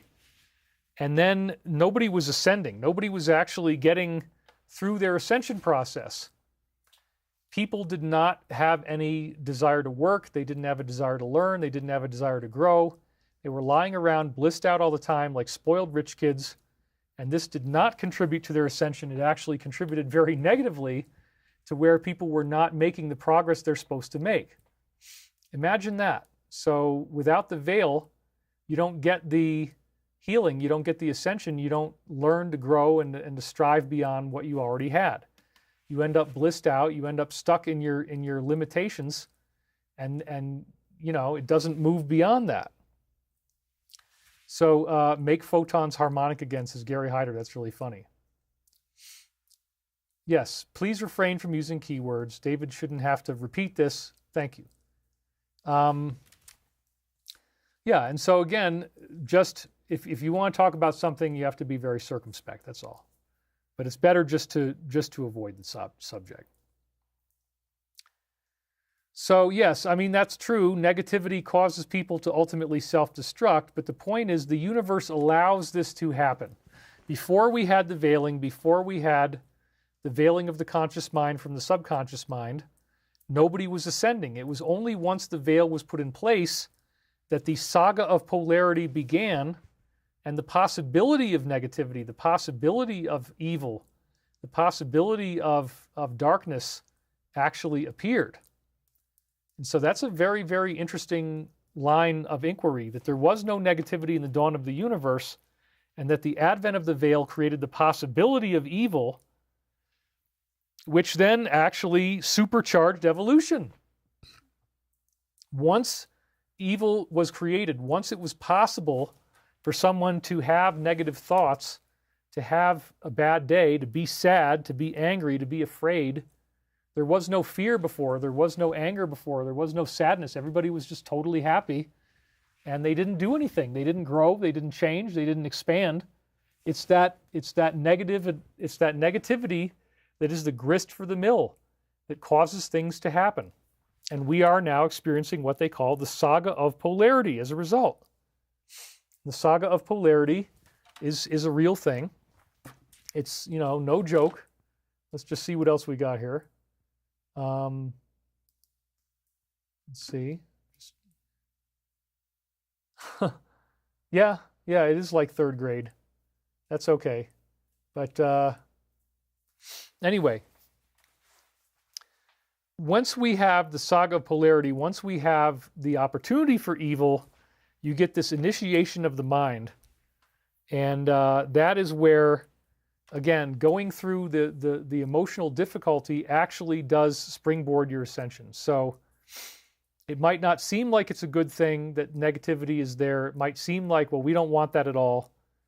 But remember, God created everything. If you want to use that term God, or use the creator, whatever. The universe is the creation of a loving creator. And so negativity ultimately has to be balanced out. You don't get to stay negative forever. You do have to turn back around and become positive eventually. And negativity is allowed to be here because it inspires growth and learning and work and movement. And so that's a very, very significant point. It's one of the things that the Law of One really tells us is like, okay, in that same sense then, there is a principle of balancing, so that when more negativity comes out, there will be more positivity to balance against it. And I feel like I'm one small part of that process to try to create more positivity. But there are others as well. So we want to remember that, and we want to remember that we're living in a holographic universe, that we are all holograms of the one infinite creator. Everyone is, including the people who are negative. And so even the negative is actually part of this holographic universe that is alive and intelligent. And so as we go through this evolutionary understanding, as we are going through this ascension process on Earth, it comes out in the form of learning things that are at times very upsetting, discovering that there was something much worse going on than what we thought. And that's a very powerful thing, man. It's not easy to process this. I actually, for my own process, I look at it a little bit, but you definitely want to not immerse yourself too much because it can be very overwhelming.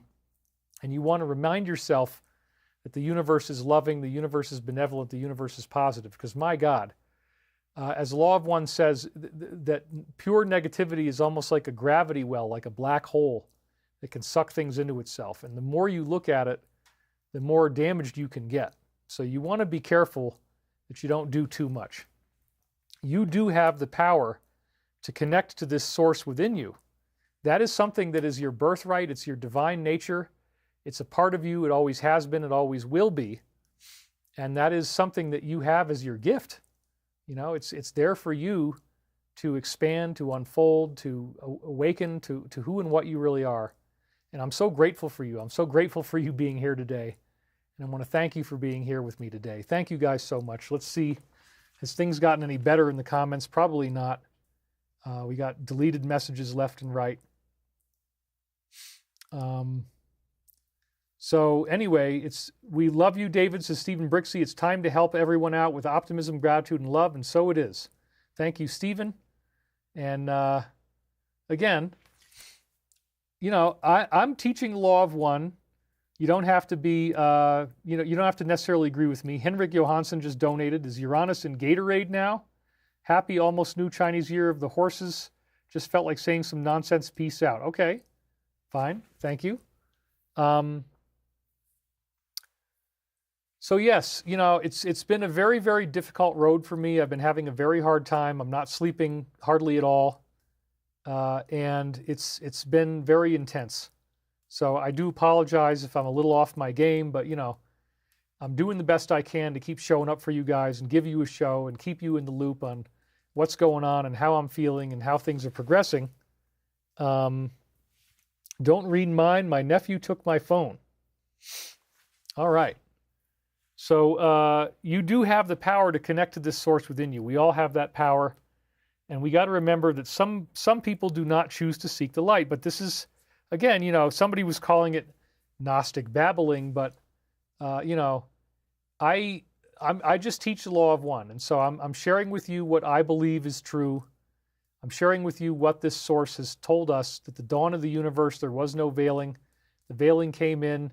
Evil catalyzes the good. To me, it actually is logical sense. I think it makes logical sense that this could be happening, that this is the way it works.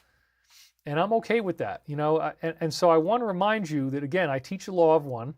It's not a perfect source. The people who did it were not perfect, and there was tragedy in the law of one group as well. Just like there's tragedy in many different sources of information like this, that stuff does happen. But anyway, we're coming into a new understanding. And I look at the scientific evidence, I look at the beauty of how what the law of one said is now playing out in terms of scientific research that we can do, and I've made many examples of that. And I find myself at peace. I find myself saying, yes, this works for me, this information resonates with me inside my soul. If you don't like the law of one, if you think it's not Christian enough or whatever, that's fine. It's just what works for me. And again, the messengers were flawed, very flawed. But, I think the material really stands on its own, and it correlates with so many things that I've seen. In 7 geometric thought forms donated. Thank you very much for that. This is for Colin McGeezer, he says. We have your back, David. We love you, says Gene Novacek. That's right. Astrologically speaking, we have the eclipse and fire horse on the same day. We have the conjunction happening on Friday. And then it's hard to stay positive when I see corruption and greed in almost every aspect of life. It's become overwhelming, says Rich Vagel. Yes, but that's the whole point. I'm asking you to take a more positive view and recognize that perhaps the negativity that we're seeing in the world is our catalyst for our own evolution, that perhaps the very stuff that can be so upsetting is actually what caused those early galaxies to evolve. I mean, look, evil is here. You can't get away from it. Then the question is, did a loving God create evil or not? And if you say, well, evil was not created, evil just exists apart from the loving God, well, no. If God created everything, then God would have had to create evil. So it's this philosophical discussion that I think really holds up, that God allowed evil to exist. If God didn't want evil to exist and God was all-powerful, then evil wouldn't exist. But evil does exist. Evil does exist in the universe, and it does exist here, and that's okay. Some people do not choose to seek the light. However, again, I really do see that far beyond the law of one, far beyond my own contact history, you look at these ancient spiritual traditions, you look at what's happened all over the world in so many cultures, and you see everything is being overseen by positive angelic entities. When you consider the history of megalithic architecture, they came here, they built pyramids, they built giant stone monuments, and those stone monuments are directly correlated with healing. They form these great world religions which are consistently focusing on positive things like being more loving, being more spiritual. And, that's the gift that we've been given. So I want you to really be able to reflect on this and appreciate yourself as being someone who was born into a world that is not just lost to the darkness, but we're actually very much guided and protected. And so that's one of the hardest aspects of really understanding God's will, God, the Creator's will, is that negativity is allowed to exist somehow by a loving creator. And so if that's true, then we need to find a way to be peaceful inside ourselves. We need to find that peace that can, give us a greater understanding. And again, I don't think that evil, somebody says light is only a mutation of darkness in the Emerald Tablets, but no, God allowed this to exist. And so, again, it's not like we're making an excuse. It's okay, Prince Royal. He wasn't trying to be a nuisance. I get that. It's not like I'm trying to make excuses for evil and say, oh, evil is okay, don't worry about it. No, you have to be able to accept that life is good and that life is positive, and you want to embrace that, but you also don't embrace evil. You don't practice evil. It's not like you're supposed to be evil. That's not what we're saying. Now there are some philosophies that say that. That would be like the negative or left-handed path. Okay, that you got to embrace the extremes of both polarities to be enlightened. That is not what we're teaching at all. But we are saying that the negativity is subject. We got some great stuff in the Law of One. I want to show you some of what the Law of One says about the negative polarity today, so that you'll get a little more from me on that I haven't given you before. It's very interesting. And does evil finally stop existing here on Earth? I think we got the message by now. Well, yes, the Law of One does say that once we go through Ascension, that the world becomes very harmonious, and that even people who were evil are not going to want to be anymore. If they're still here, they're not going to want to be. So I do believe that we can go through this process and that we can have this very intense change that's going on. Great world religions are consistently positive, and Jesus being the embodiment of the galactic logos, that's a very important point the Law of One also makes, that he was, in fact, the consciousness of our galaxy. So how cool it is that we have Jesus out there, that we have this Christ figure who, in the traditional Christian sense, came here and gave his life to build this path to ascension for us. And again, I think the concept of being born again really relates to the light body.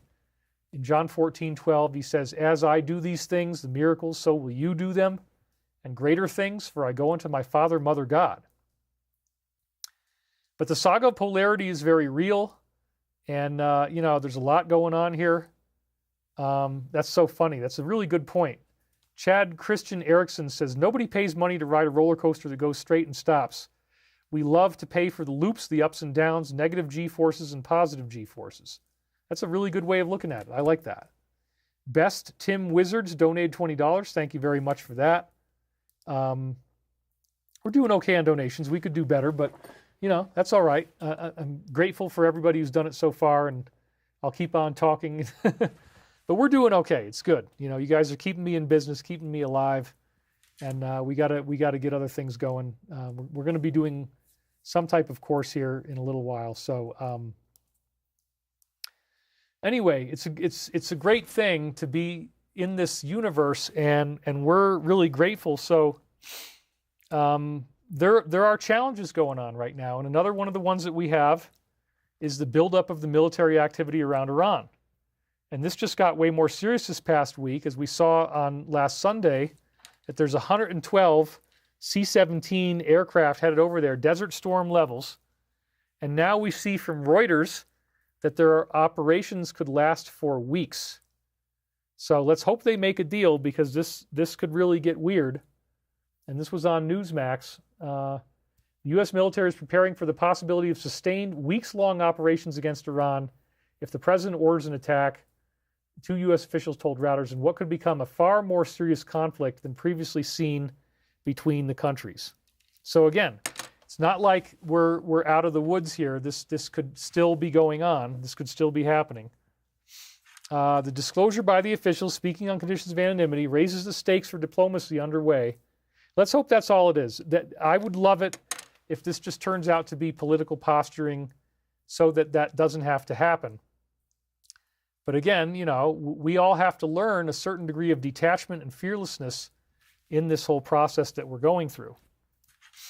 U.S. and Iranian diplomats held talks in Oman last week in an effort to revive diplomacy over their nuclear program after he's amassing military forces in the region, raising fears of new military action. There you go. So it's all really building up. There's a new carrier that went out there, all kinds of stuff. Right? That's what it says right here. On Friday, they're sending an additional aircraft carrier out there in the Middle East, thousands more troops, fighter aircraft, destroyers, other firepower capable of waging attacks and defending against them. So this could get really serious. Speaking to U.S. troops, he said it had been difficult to make a deal with them.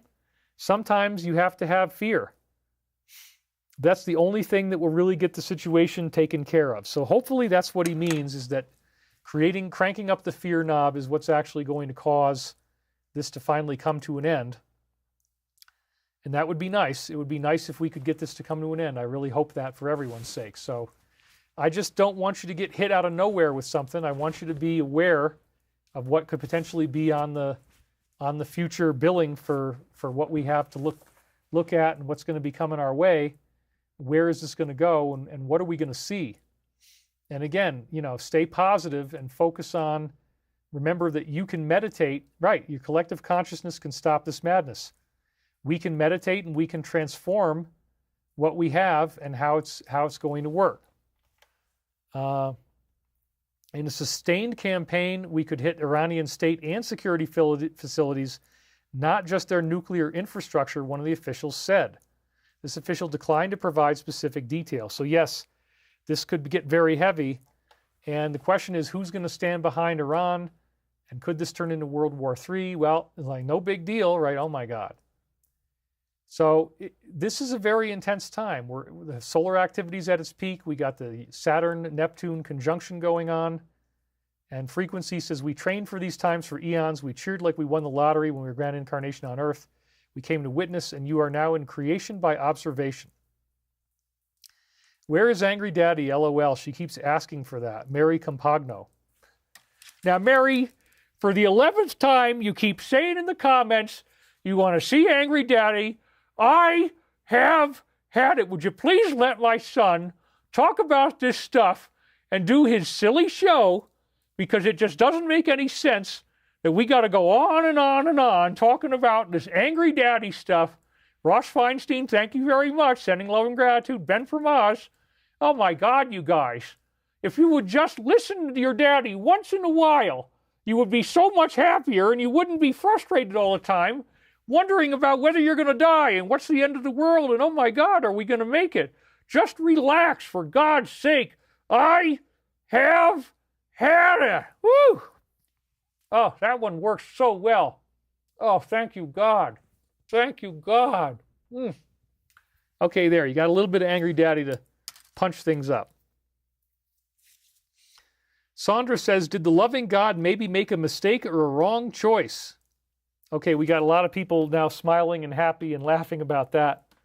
That's good. So again, everything is perfect. We're doing well.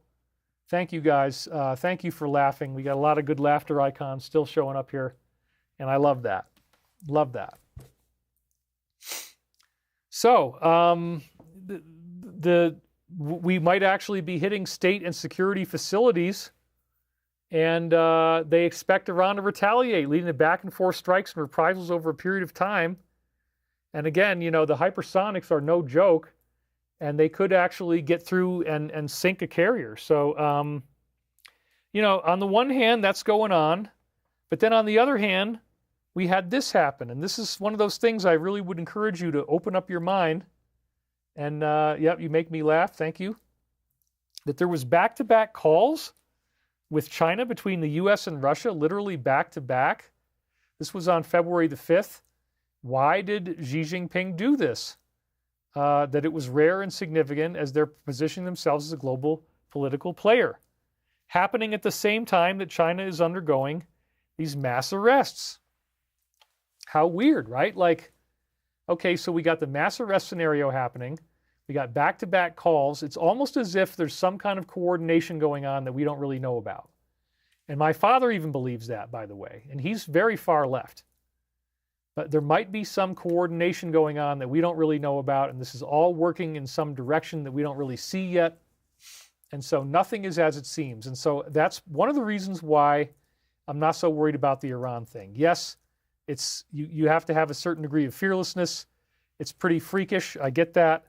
It's not something that makes you feel very happy, but the universe has got our back, and I think we're going to be okay, and I think this is all going to work out. That's right, Master Kenobi, there's more to Iran than we know. There's ancient alien artifacts such as Stargate SG-1 type of stuff. I totally agree.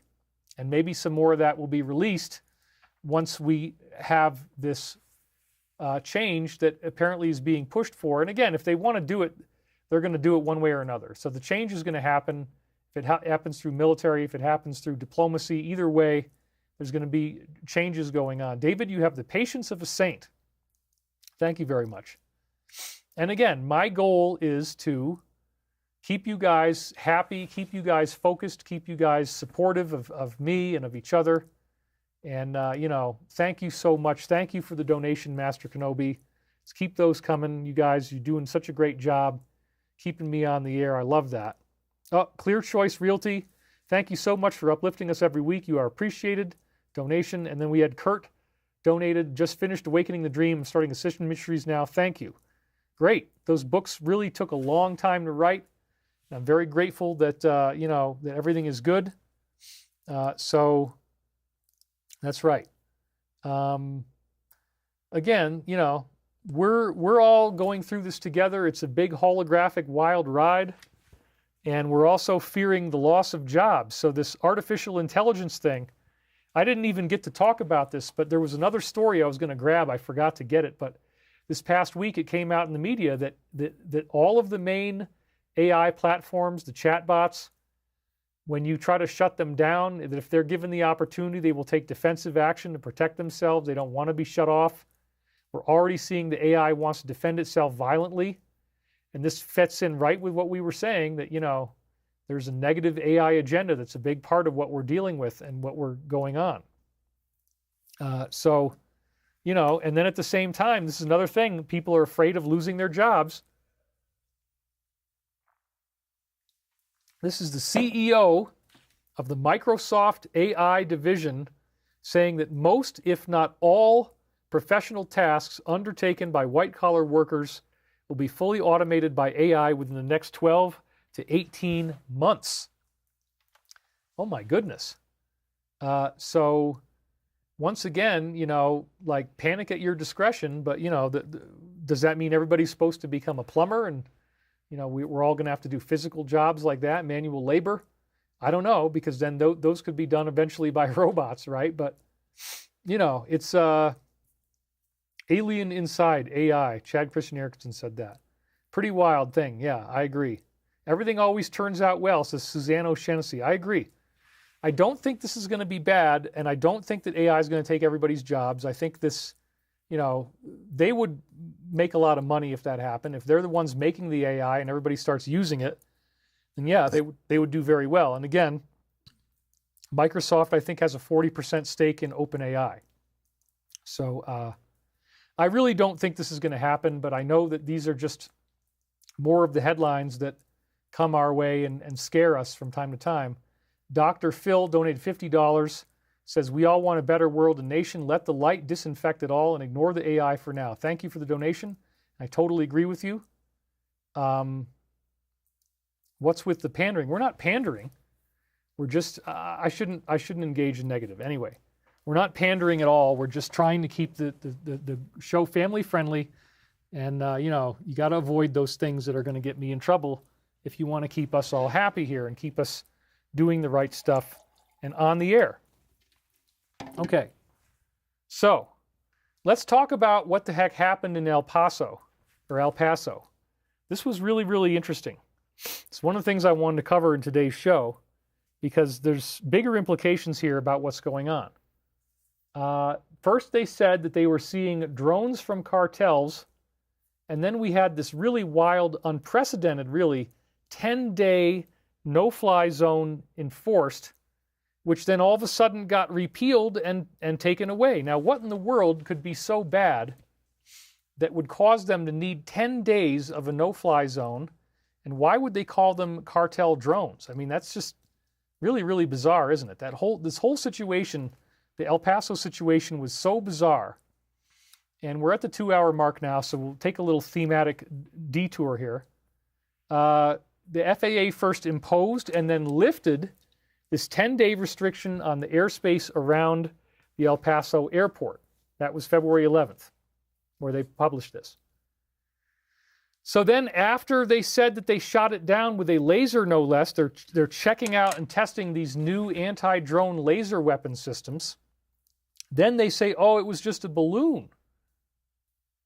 And Vicky Gray says, I wish I could give you what you deserve. She just donated. Thank you very much, Vicky. I appreciate everybody's donations. This is really, really wild.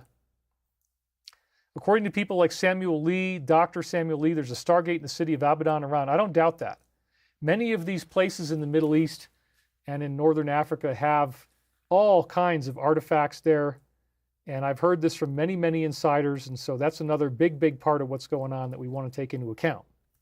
So anyway, what really happened in El Paso? It appears that it might have been, well, this is what it actually said. I mean, they actually used the old-fashioned Roswell excuse, the weather balloon. This is from Fox, I believe, and it says the U.S. military shot down a party balloon near El Paso after suspecting it was a drone. Mexican president said her government had no information on any border drones following a temporary airport closure. So wait a minute. You're telling me that something scared them so much that they had to shut down the airspace for 10 days, and then it turns out to be a party balloon? That just doesn't make any sense, does it? It really, really doesn't. I think there's something a lot more going on here than that. And, you know, so who knows what the truth is, but I'm going to tell you what I think is going on here.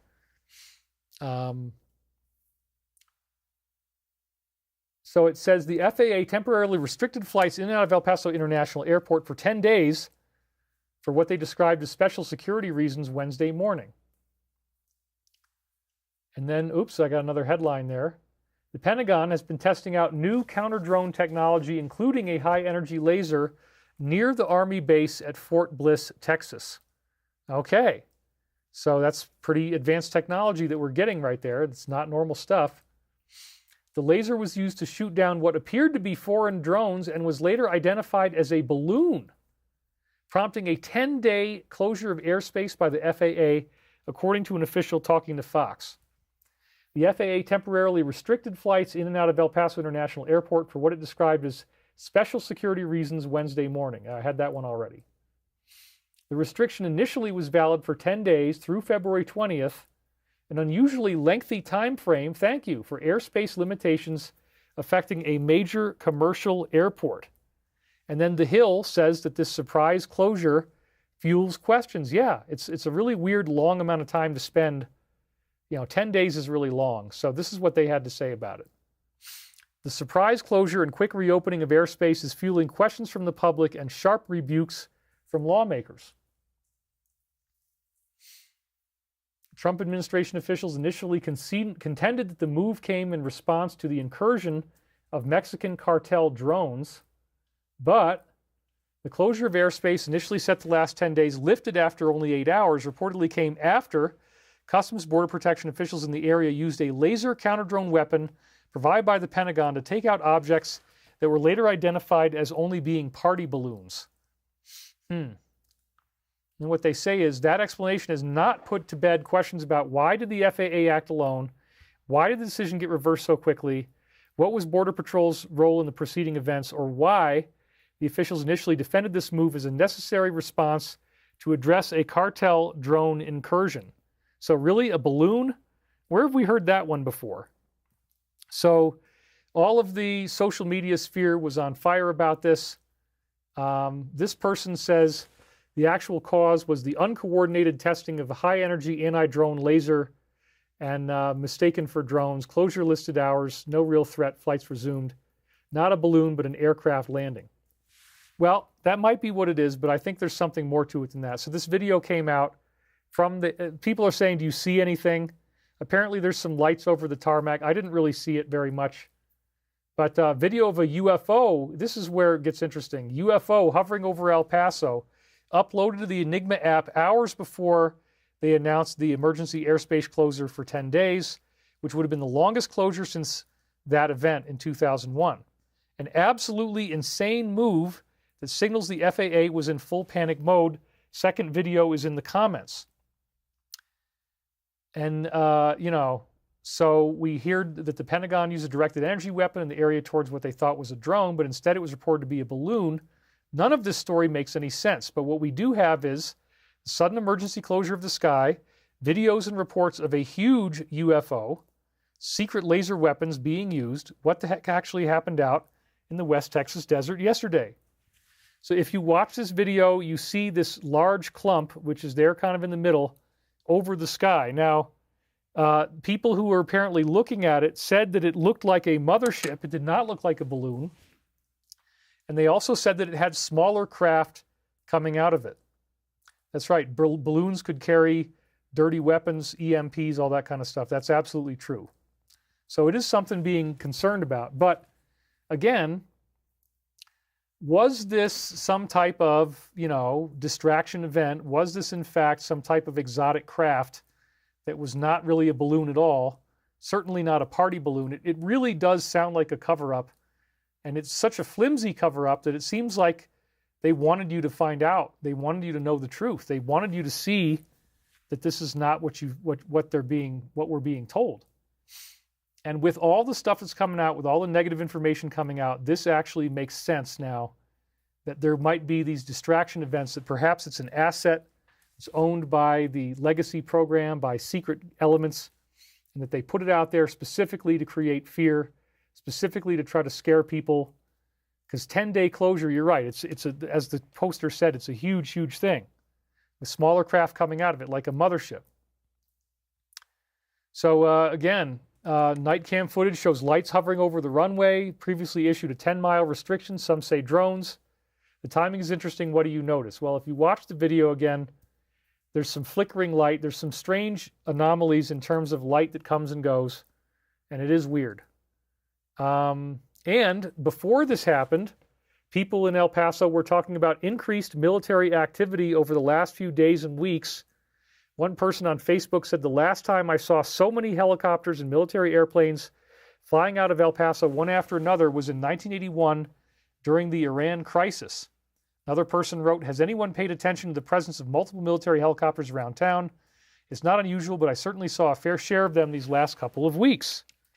It's weird, huh? All this stuff fits together and is very strange. Project Bluebeam 2.0. Yeah, that's actually what I think it is. I think it's probably something is going on to create a distraction, and who knows how they stopped it so fast, but if they were going to shut it down for 10 days, and there's military activity going out there, probably going out to Iran from El Paso, just like he was saying, this is pretty heavy stuff. And I am still reading your comments, by the way. They've slowed down quite a bit, but that's okay. And we still have 3,000 people watching. So again, very strange thing. Here's another one that came out here.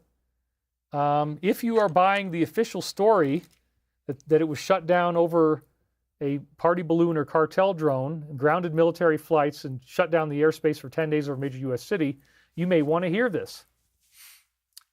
While the media was busy reporting on the chaos at the airport and the argument between the FAA and DoD, they completely ignored a second emergency restriction that went up at the exact same time. The El Paso airport's restriction was lifted, but another one was not.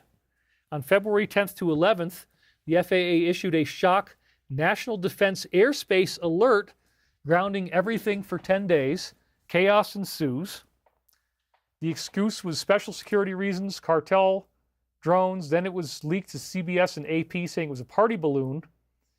The resolution claiming the threat was neutralized, lifting ban after 8 hours. But does it make any sense to you that we would shut down a massive commercial corridor and ground military flights for 10 days because of a Mylar balloon? You only ground the military if you don't want them seeing something, or if the risk of a mid-air collision with something is total. Well, everyone was looking at the airport.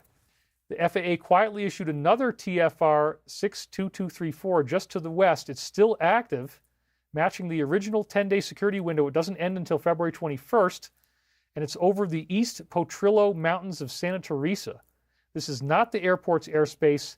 is a specific block of airspace over East Petrillo Mountains, a rugged, desolate area west of El Paso.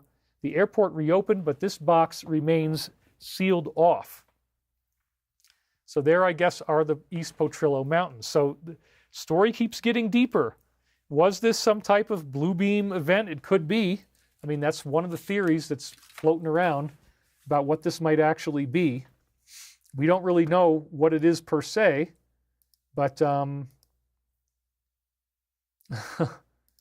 yeah, so, you know, lots of things going on here. What we have is a glorious, glorious mystery, right? This is like a very strange thing. Like, what's really going on here, and how did it happen? And how did we get there? How do we get there from here? How do we get to the positive future that we want? Well, again, I believe that if there was an airspace that they had to shut down over those mountains that we just saw, then perhaps those mountains have some type of secret legacy program, as they like to call it, military facility there. And maybe there were things coming out and they were scaring us with these things in the blue beam type of event. Or could it have been an actual incursion of real negative extraterrestrials, perhaps? I don't necessarily think that's true, but we got to look at all the possibilities. And that's pretty wild. So, again, what a time to be alive. You're absolutely right. Dual purpose shutdown. So glad you're helping humanity wake up from the illusion. Well, thank you very much. We're at 2 hours and 16 minutes. We're doing great. Will there be events in the future that cannot be hidden? I believe the answer is yes. I mean, this seems like it got covered up pretty well, but at the same time, not everything is going to be covered up. There's going to be stuff that happens in the future that everybody is going to see, and that might have been what was intended. It might have been intended that this was going to become a world news story, that they fly something over the airport. Because again, what did the poster say? He said that you do this because you don't want people looking at it. So maybe the UFO sighting is being pushed, and so as we might get more of these. We might get another event like this that happens again, where there's some very anomalous, crazy sighting that happens, and it's being pushed, and, you know, it's not what we think it is. But, you know, the point is that the airspace might get shut down. They're going to try to not have it go out into the open. This really gets into, you know, the cosmic battle between good and evil. Because, you know, there's lots of stuff that's happening here. And I think this is actually a part of it. I think that this is actually part of what's going on. Party balloon, swamp gas, right, says Davy Joe Weaver. Why isn't anybody talking about the biodigital convergence? Well, that's another big part of this. The AI, you know, wet wired implants, Neuralink, all that kind of stuff. Very, very intense. And they covered it all up in 8 hours. I can't even clean my house that fast, says Gnostic Rasta. So yes, you want to guard yourself. You want to guard your energy right now. That is a very good suggestion there. Says Honorius 369. So I want you to remember once again that everything is heading towards the ascension. And this is a very important point that, you know, the old guard is trying to use their old ways. They want us to be scared. They want us to fear alien invasion. If this came from the good guys, I think the good guys are trying to keep us less afraid. They want to keep everybody not terrified. They don't want you thinking the world is coming to an end. Yes, the Iran thing is scary, but he said, you know, we have to put fear on and make change occur. So hopefully that's not going to escalate into some big war. I can see military craft releasing drones and military practicing hitting them with laser technology, but it doesn't explain why they shut it down for 10 days. Doesn't explain what was really going on here. So again, this is, I mean, I could have done a whole show just on this, but I said, you know, let's just focus on the big picture because there's so many other things going on. Gnostic Rasta says this could have been a stress test for real upcoming landings. Well, that could be. Edgar Casey was one of the greats, and so is David. Well, thank you very much. Why do I not mention Archangel Michael anymore? Well, you know, I kind of reached the end of the time loop. And, but, you know, everything that I've been telling you from the time loop, I think is still very, very relevant. The idea that we are going through a transformation, we're going through an ascension, things are happening that are very interesting, and that this is a big shift for humanity. That the shift is happening now, and we are here on boots on the ground, involved with one another in this whole process as it goes along. So,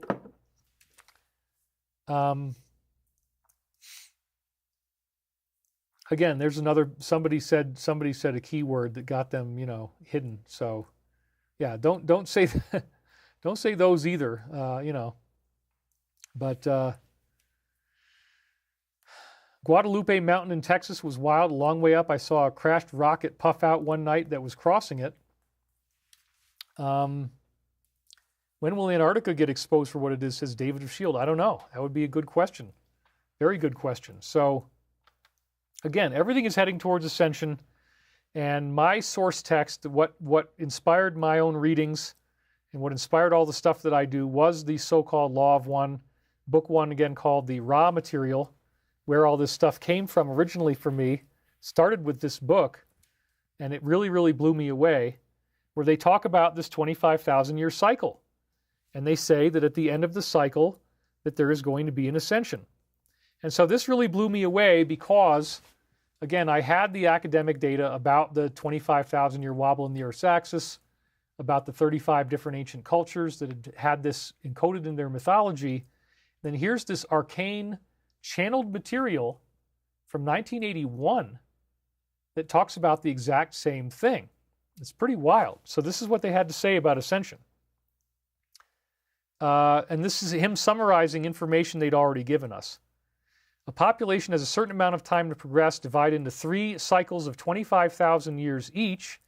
At the end of 75,000 years, 3 cycles, which would be a triangle, if you think about it, triangle in space. Because, again, 25,000, 25,000, 25,000, like 1, 2, 3 points on the triangle. The whole cycle actually takes 75,000 years. What set up this 25,000-year cycle to begin with?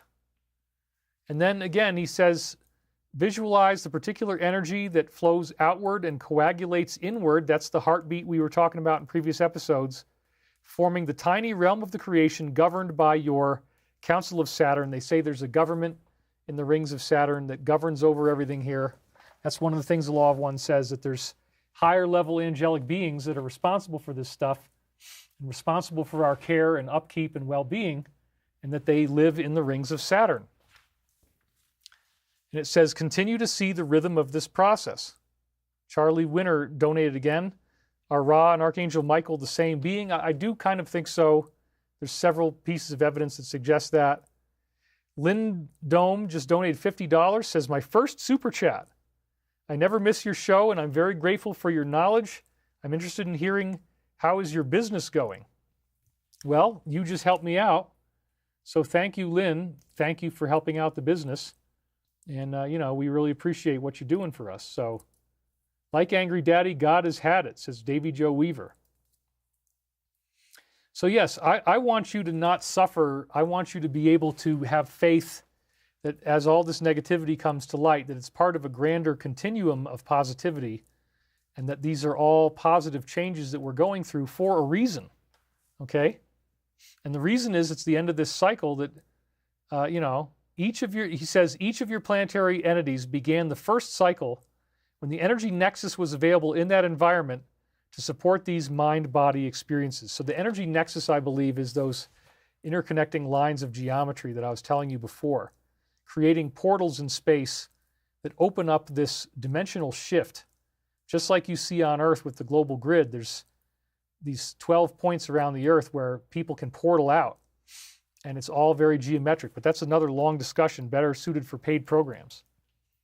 Thus, each of your planetary entities is on a different cyclical schedule, as you might call it. The timing of these cycles is a measurement equal to a portion of intelligent energy. This intelligent energy offers a type of clock. And I showed you that clock earlier. I set that up on purpose. The cycles move as precisely as a clock strikes your hour. Thus, the gateway from intelligent energy to intelligent infinity opens regardless of circumstance on the striking of the hour.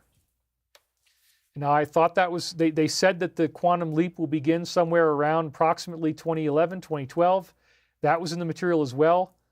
They didn't know anything about the Mayan calendar. They never mentioned it, but they had the 2012 date pretty much 1 year off.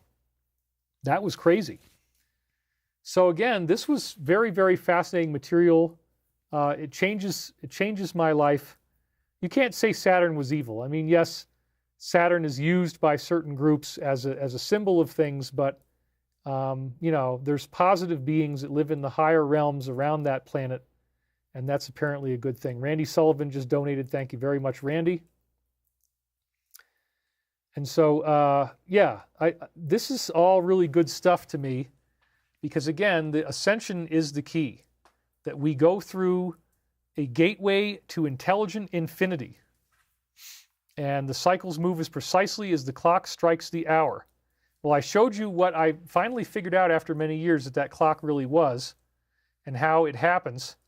Yes, the cult of Saturn. I understand all that. You guys are just dropping keywords like crazy. All right, well, though I believe ascension is a myth, I like what David is doing. I see it as important. He's really pouring his heart into this. Well, I don't think it's a myth. I mean, 35 ancient cultures can't be wrong. They all predicted that some transformation was going to happen to us. Jesus actually said, as I do these things, so shall you do them. And, there's a lot of things to be grateful for. So again, one of the keys that the Law of One tells us over and over again is that the ascension is really about finding the gateway to intelligent infinity, a very specific point, a very key phrase in the Law of One. And as I was saying, it's the struggle against the negative that actually opens the gateway. The gateway to intelligent infinity doesn't just open automatically. Nobody was getting the gateway to open when there was no negativity on their planets. The early planets in our the beginning of the universe, before they created the veiling, there was no negativity there, and nobody was getting the ascension to happen for them. They were not going through that. And so again, the struggle against the negative is what actually opens this gateway. The great darkness that we see around us is actually going to be balanced by great light. And the darkness causes us to go on a path of seeking. It causes us to seek, it causes us to explore, it causes us to work, it causes us to, have something to push against that makes us, more in alignment with our true purpose. And that's where we really want to be. So, very powerful stuff here. The book of Matthew has the term harvest. And so I'm going to read you some of these gateway to intelligent infinity quotes. And again, the harvest is the term that they use in the Law of One for the ascension, because in the book of Matthew it says that there's the metaphor of the weeds and the wheat. That there is wheat being planted by God, that the weeds are plucked out one by one by the Creator, and that this is akin to the idea of how negativity is gradually purged from the earth. They're gathered together in bundles and burned in the barn. And then shall the righteous shine like the sun. So it's a very interesting quote, very interesting Bible reference to harvest. It's in Matthew 13. You can go and look that up. And, it's pretty wild stuff. Jesus is coming for the wheat and the straw just the same, says Vacapalo. Okay. So yes, I think Matthew is right. Gunnar Selavi just said that. So harvest means no, does not mean we are being consumed. That's the unfortunate aspect of why the word harvest was used, is that it sounds like, oh my God, it sounds like we're going to be eaten or something. What the heck does this really mean? No, it doesn't have those kinds of negative connotations. It's simply getting us to refer back to the book of Matthew, because Don Elkins, who was asking the questions, wasn't a Christian and would have been probably put off by it. So he didn't want to, the source did not want to overly push Christianity. They had to get through in other ways. And But yet they have all these hidden biblical references, like they say they built the pyramid with everlasting rock. And then they wouldn't really explain what they meant by that. Well, that's a direct reference to Jesus and the fact that the Jesus prophecy is in the pyramid. You know, the pyramid is a reference to the coming Christ. So let's read a little bit from this now. What about 25,000 years ago? Was there a harvest, as they call it, back then? Okay? And so the answer comes in, and the answer is yes, the harvesting began taking place in what you would term the later time space of the second cycle, with individuals finding the gateway to intelligent infinity. There's that weird phrase again, the gateway to intelligent infinity. It's a very interesting, big part of what the Law of One has to say. And so all of these things actually factor in very nicely together. How, you know, the individuals finding the gateway to intelligent infinity, that's the phrase that they're using here. So I'm just showing you another example of it. 25,000-year cycle. And again, the gateway to intelligent infinity is caused by our free will being infringed upon, by us striving to find the truth, to seek the Creator, and then we end up finding what we seek, and that creates these very big shifts in our personalities that they're talking about here that actually lead to this ascension. So again, harvest means ascension. The harvest of that time, though extremely small, and again, the people who make it, they get to go to a different level of vibration. That's what this is really about. Were those entities of extreme distortion towards service to the entities which were now to repeat the major cycle. So this means that they wanted to help the people who were still stuck behind on Earth. These entities therefore remained in third density, although they could at any moment in the present leave the density through the use of intelligent infinity. So these people, they go on to talk about that quite a bit later. They became what were called the elders. They were the elder race. They were these immortal beings, essentially, walking the earth. They had gone into fourth density consciousness. They had activated the gateway to intelligent infinity. They transformed themselves. It's pretty freaking cool. So yes, there's a reason for why stress happens. There is a reason for why negativity happens. It's not just there to make you suffer. It's not just there to upset you.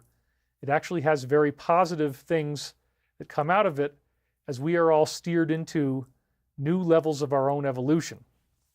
They also mention Jesus penetrating intelligent infinity, finding the gateway to intelligent infinity. This is another really great Law of One quote.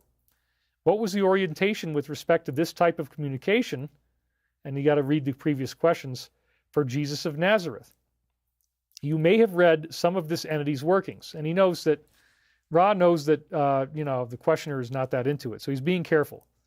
Jesus offered himself, let's do it this way, as teacher to those mind-body-spirit complexes or people which gathered to hear, and even then spoke as through a veil, so as to leave room for those who did not wish to hear.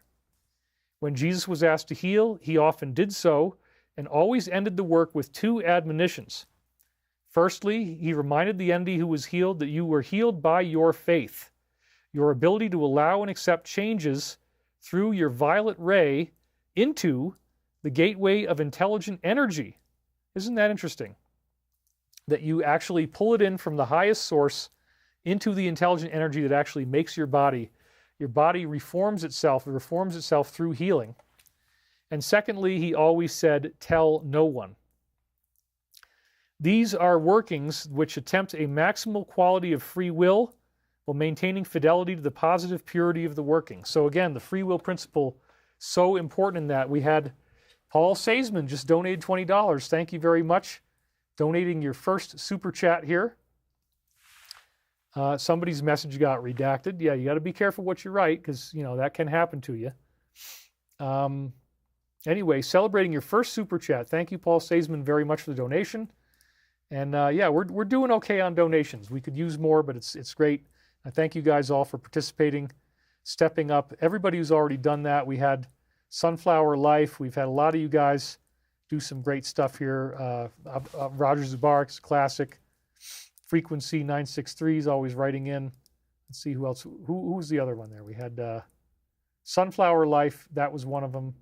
And then what else? Let's see.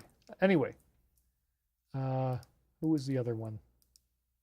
Oh, R.W. Phoenix, right. He's the other one that gave 333. That's really amazing.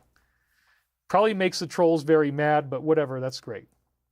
I saw your name on the New Awakening map. Yes, that's been circulating again recently.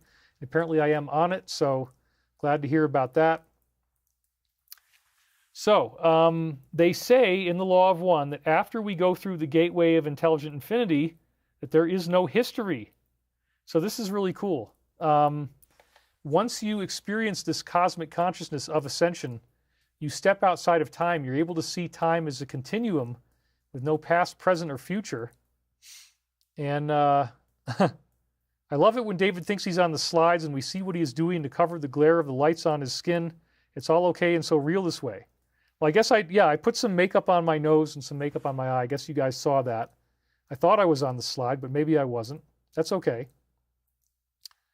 You guys get the backstage pass that way. Because, yes, I definitely have had dark circles under my eyes. I've been, very tired. I'm not sleeping enough. So I have to put some makeup on to kind of cover those up. But David was in cover-up mode. That's right. I guess that happens. So anyway, donated Night Raven rollers. Thank you very much. But it got deleted. I didn't even get to see it. Thank you for the donation. $50 Canadian. Yeah, so this is the stuff that I use, by the way. This is just works really well, and it's pretty healthy, pretty harmless. Anyway, yeah, you gotta do something to cover them up when you're on camera, or else it just takes over your face, and you don't really want that. But I think it looks better this way. Blend that in a little bit more. There we go. Perfect. So yes, I won't lie to you guys. I've definitely been having a hard time. There's a lot of crazy stuff going on right now. And, life is not easy, but I'm here and I showed up for you guys and I'm working, I'm doing my job. And, the Law of One is something that we really can benefit from. So, Gene Novacek, I appreciate you so much. Keep going. Your supporters are always with you. That's right. I did my research on all these things years and years ago. It is heartbreaking to learn about. People are freaking out because they were not awake to any of it. You look great. Donation by snail mail. That's right. If you want to mail us a check, you can certainly do that. Well, yeah, I do need help. So, but yeah, somebody's going to moderate that one right away, I'm sure. Can we see the brand? I guess it's called IT. It's called IT. CC Plus, Your Skin But Better. Anyway, that's the one that I use. Seems to work pretty well. There you have it. There. I just gave them a little bit of an advertisement. Dark circles, David, but you're an agent for God. Well, yeah, I mean, people have what they have, and my face is distorted in some ways, so I ease the distortions, to use the Law of One terms. Starseed Essence donated $50 and says, Happy Sunday Fun Day. Send the warmest love and light to all here. Namaste. Thank you very much.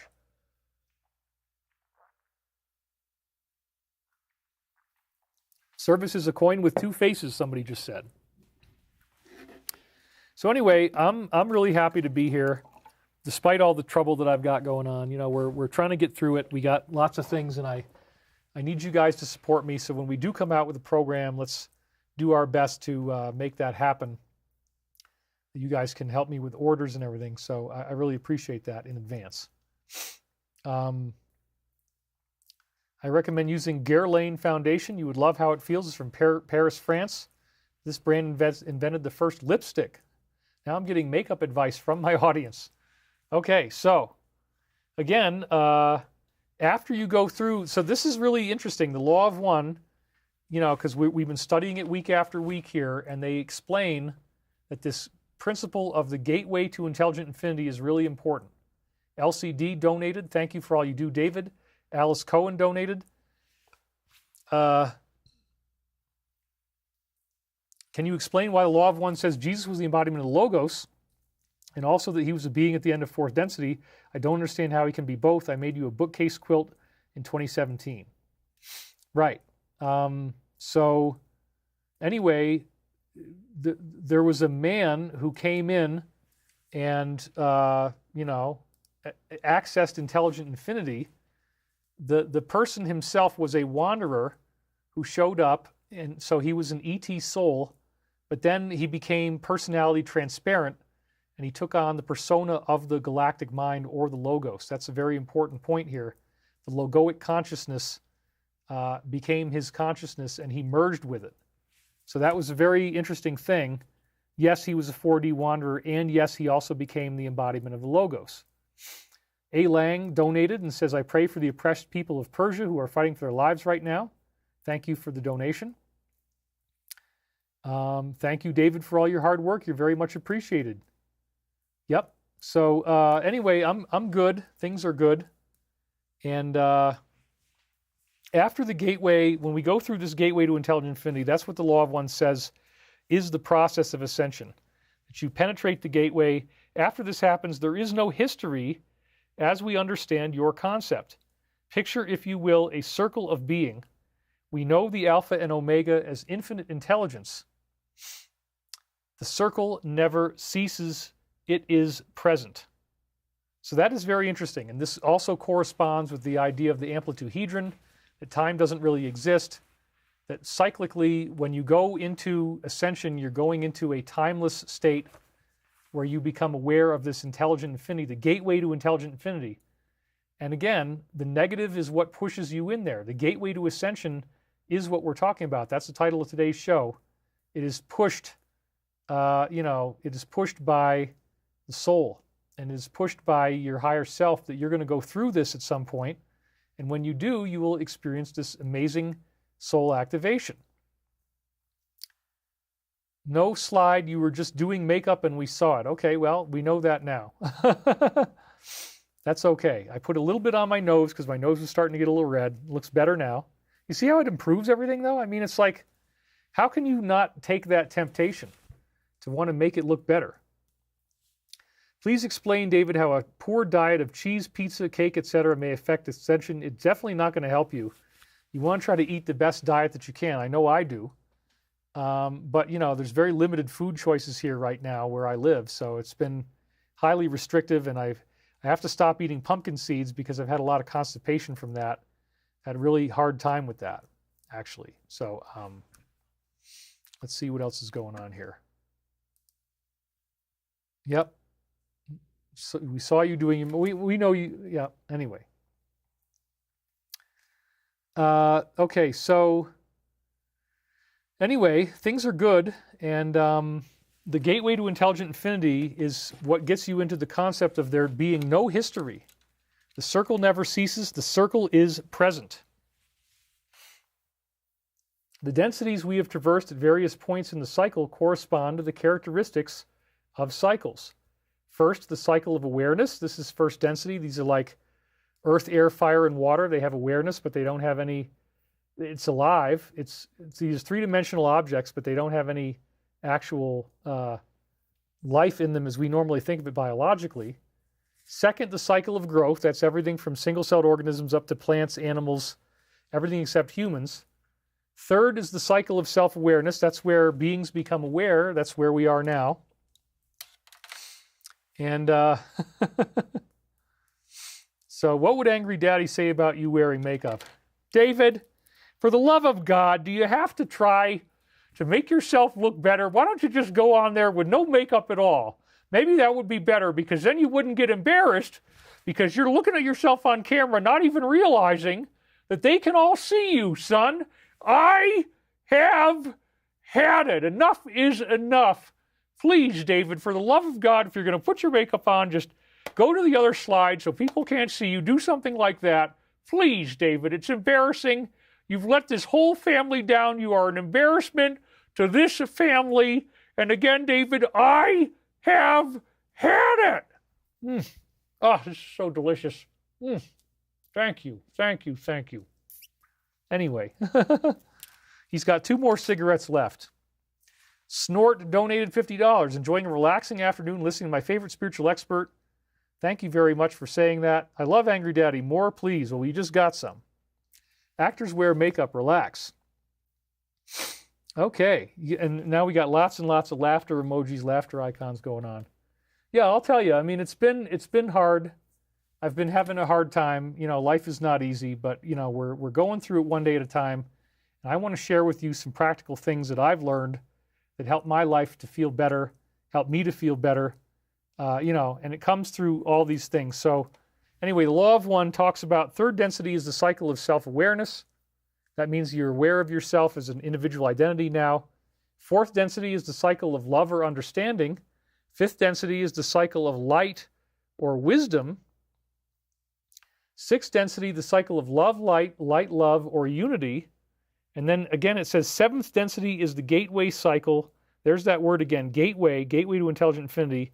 And the eighth is the octave, which moves into a mystery we do not plumb. So each of these layers, each of these densities, you first learn when you go into fourth density, you go into a realm of unconditional love. And that's interesting, love or understanding. But that's not the end of the story. You have the unconditional love, but you don't have the wisdom, which means you might have self-martyrdom. That might be part of what's going on. So funny, you should have been a comedian. I'm not smoking anything, actually. Anyway, make the course reasonably priced so more can take it. We're doing the best we can. David, don't put on any lipstick. I don't have lipstick, but I do have lip balm. It's a queen bee. So I'm not afraid to use that. It's a pollen-based thing, but you want me to do it off camera? Here we go. I'll do it off camera. Yeah, probably could use some anyway. Anyway, this law of one stuff to me is pretty cool. It helps me with my path and my process.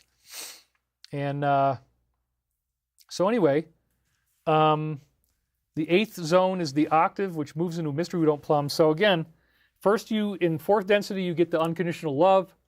In fifth density, which is now the throat chakra, you have light or wisdom. That's bringing in higher consciousness, bringing in greater levels of wisdom, greater levels of awareness. Sixth density is the cycle of light, love, light, or unity. Seventh, the gateway cycle. Eighth moves into mysteries they do not plumb. Okay. And I just stuck a little bit more makeup on my face off camera just to touch up one other area. Because, my skin just absorbs this stuff after a while. And that's good. So, oh my God. Anyway, it's all good stuff, and we're trying to be, doing the best we can here. So we'll just make that happen. It's all very important here. So look, I'm not trying to be anybody's enemy. I just want to be friends, and I want to be in a good place here. I want to be happy. So life is positive, and I'm glad that I'm with you guys. I thank you for being here. We have some great law of one quotes to share with you. And again, this just describes the different levels of density: the love density, the light density, love, light, love, or unity. These things are all kind of like, very important, and that's good. So we're trying to get the best that we can here. We're trying to do the right thing for you guys, and this is good stuff. So anyway, let's go on from there and let's see what else we got. The heart of the discipline of the personality is threefold. Do you remember this one? Know yourself, accept yourself, and become the creator.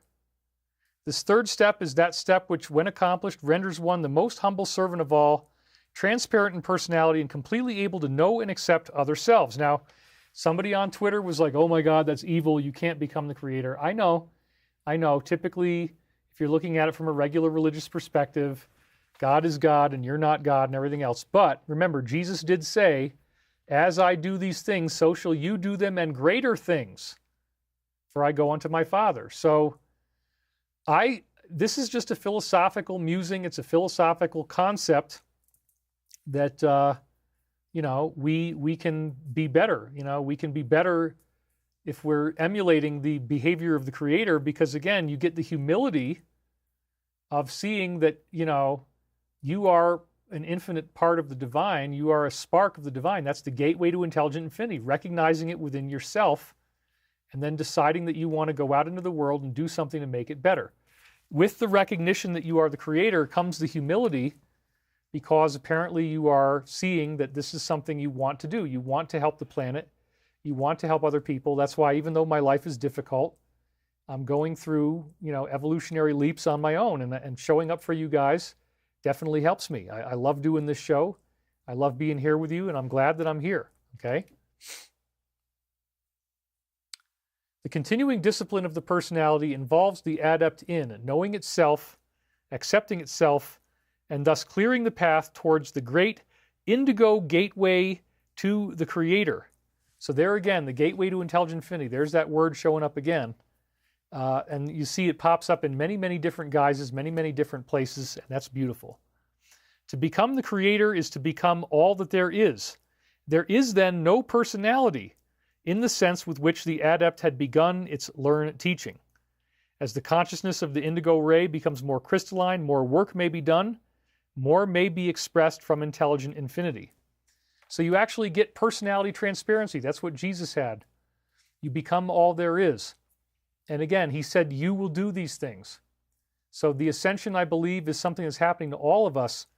And as you recognize that the negativity exists, that the negativity is out there, you can learn to strive to go beyond that. You don't want to be limited by that. You want to be able to move beyond it and go into something that's much greater.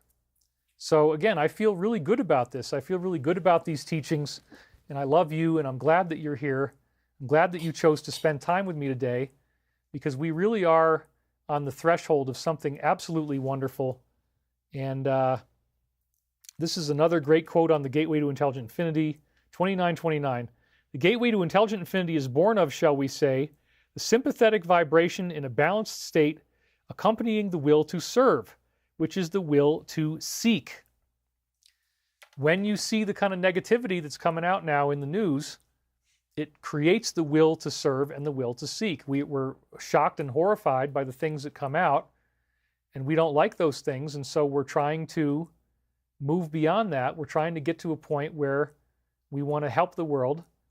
And in the process, this really, to me, is like the thesis statement that ties it all together. The will to seek does create the gateway to intelligent infinity. That, in turn, creates ascension. So if you're trying to find the way to get to where you want to go in the law of one system, they're clearly telling you that getting that will to serve, that will to seek is so important. And yes, when you see that things are so depressing and upsetting, it brings you there. That's right. Paul Gracie says, without indifference, there is no progression, but you can't rush evolution. It's just a thought that popped in my head. You're absolutely right. Bacapalo, thank you, David, for showing up every Sunday. We are one. Absolutely. And, so I'm very happy about everything that's happening here. I think that we've got this,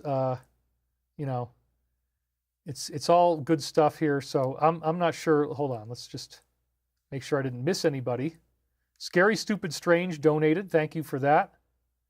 And so I'm glad that you guys are here with me today. Jesus is here. Says Mr. Jens. Okay, well, we are all at such different levels of ascending. Some trials are way more challenging than those of others, like yours, for instance, or a person dealing with serious health and illness. Well, somebody's apologized for making a comment. Jesus said the kingdom of God is within you. Let's start seeking the correct places. Yes. So this law of one quote on the gateway, I think, really helps us get down to the core, which is that the will to seek, this desire to be of service, this desire to seek the truth and to understand what's really going on, is the springboard for your own conscious evolution as given to us by the law of one. And we know that the positive ETs are here helping us to reach the next level. That's such an important point. This is the main thing that they care about, whereas the negative ETs are only here for conquest. So let's read a little bit about the negative ETs. It says in the law of one. I'm interested in the law of one as it pertains to what we would call the advertising by UFO contacts with our planet. The Council has allowed the quarantine to be lifted many times over the past 30 years. They talk about the fact that the Earth is quarantined from negative entities getting in for the most part, but they do happen sometimes. This seems to me to be a form of advertising for positive, as we're doing right now. More people will be awakened. Am I correct? And he's never going to say yes. It's always going to be some funny answer. It will take a certain amount of untangling of conceptualization of your mental complex to reform your question to an appropriate response. Please bear with us. They never answer it straight, right? So the Council of Saturn has not allowed the breaking of the quarantine in the time-space continuum you mentioned, but there is a certain amount of landing taking place. Some of these landings are from your people. Some of these landings are from the entities known to you as the group of Orion. That's the negative side. Secondly, there is permission granted not to break quarantine by dwelling among you, but to appear as a thought form for those who have eyes to see. That's like angelic beings, angelic manifestations, which sometimes people get that stuff. And it's pretty freaking cool when you do. And, okay, so there's another one we can safely take care of.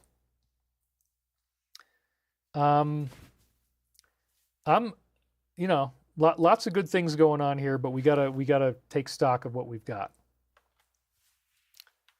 Thirdly, you are correct in assuming that permission was granted at the time-space in which your first nuclear device was developed and used for Confederation members, that's the good guys, to minister unto your peoples in such a way that causes mystery to occur.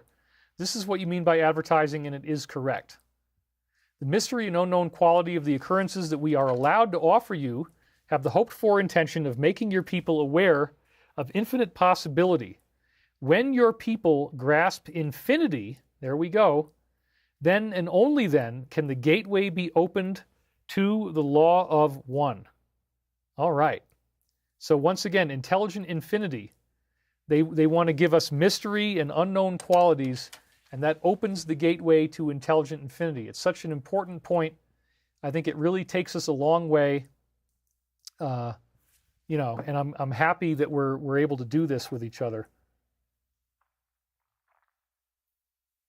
Yes, if you want to send me a donation by check, there's the mailing address right there that she put up. And anyway, Anis Jarvin says, I have a horrible flu, but I believe this will end up with something very positive. Yes, you know, it can be a clearing when you're going through some type of illness. I have the sniffles, but I think it's because of the makeup. It has some scent in it, and it's making me a little sniffly, but I'll be all right. Your commitment, consistency, and dedication is commendable. Thank you very much, says Mirella62. That's right. So we're going to do a deep dive on some of the stuff about what the negative is described as real quick. And I want you to remember this all came through in 1981. And this is one of the most interesting points of all. This is the negative ETs that are visiting us. Like the Confederation, the densities of the mass consciousness that comprise the group are varied. There are a few in this group, a very few, who are in third density. Whoa, that's crazy. So third density beings from Earth directly helping the Draco reptilians, yes, and that would be your secret space program type of stuff. That's what it says right there. It's a very, very fascinating point, and it could also include people in other groups as well. Pretty wild stuff there. So anyway, it's okay to look natural. Thank you. So then a larger number of fourth, similarly large number of fifth, and very few sixth density entities. They say there's hardly any sixth density negative beings. Their numbers are perhaps 1/10 ours at any point in space-time, as the problem of spiritual entropy causes them to experience the constant disintegration of their social memory complexes. Their power is the same as ours. The law of one blinks neither at the light nor the darkness, but is available for service to others and service to self. In other words, you can call upon universal energy in the negative sense. You're allowed to do that. God allows you to do that. It's just that you're going to be ultimately disintegrated by doing it, and you will have to reassimilate and go back to positive. That's a big, big point that they make. And so that's really where this is at. However, service to others results in service to self, thus preserving and further harmonizing the distortions of those entities who seek intelligent infinity through positive disciplines. Basically what they're saying is, in the process of being of help to others, you get help for yourself. And so ultimately, by helping others, you're on the positive path, and everything ends up working out for you, and it's a good thing. So those seeking intelligent infinity through the use of service to self create the same amount of power, but as we said, they have constant difficulty because of the concept of separation implicit in the manifestations of service to self, which involve power over others. So they're never going to be able to succeed, and they eventually disintegrate.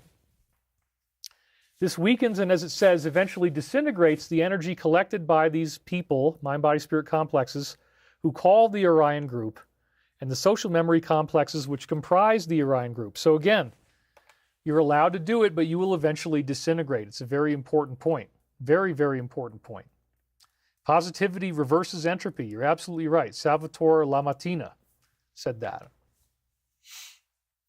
It should be noted, carefully pondered and accepted, that the law of one is available to any social memory complex deciding to strive together for a seeking of purpose, be it service to others or service to self. That's right. But again, you're going to disintegrate if you go negative.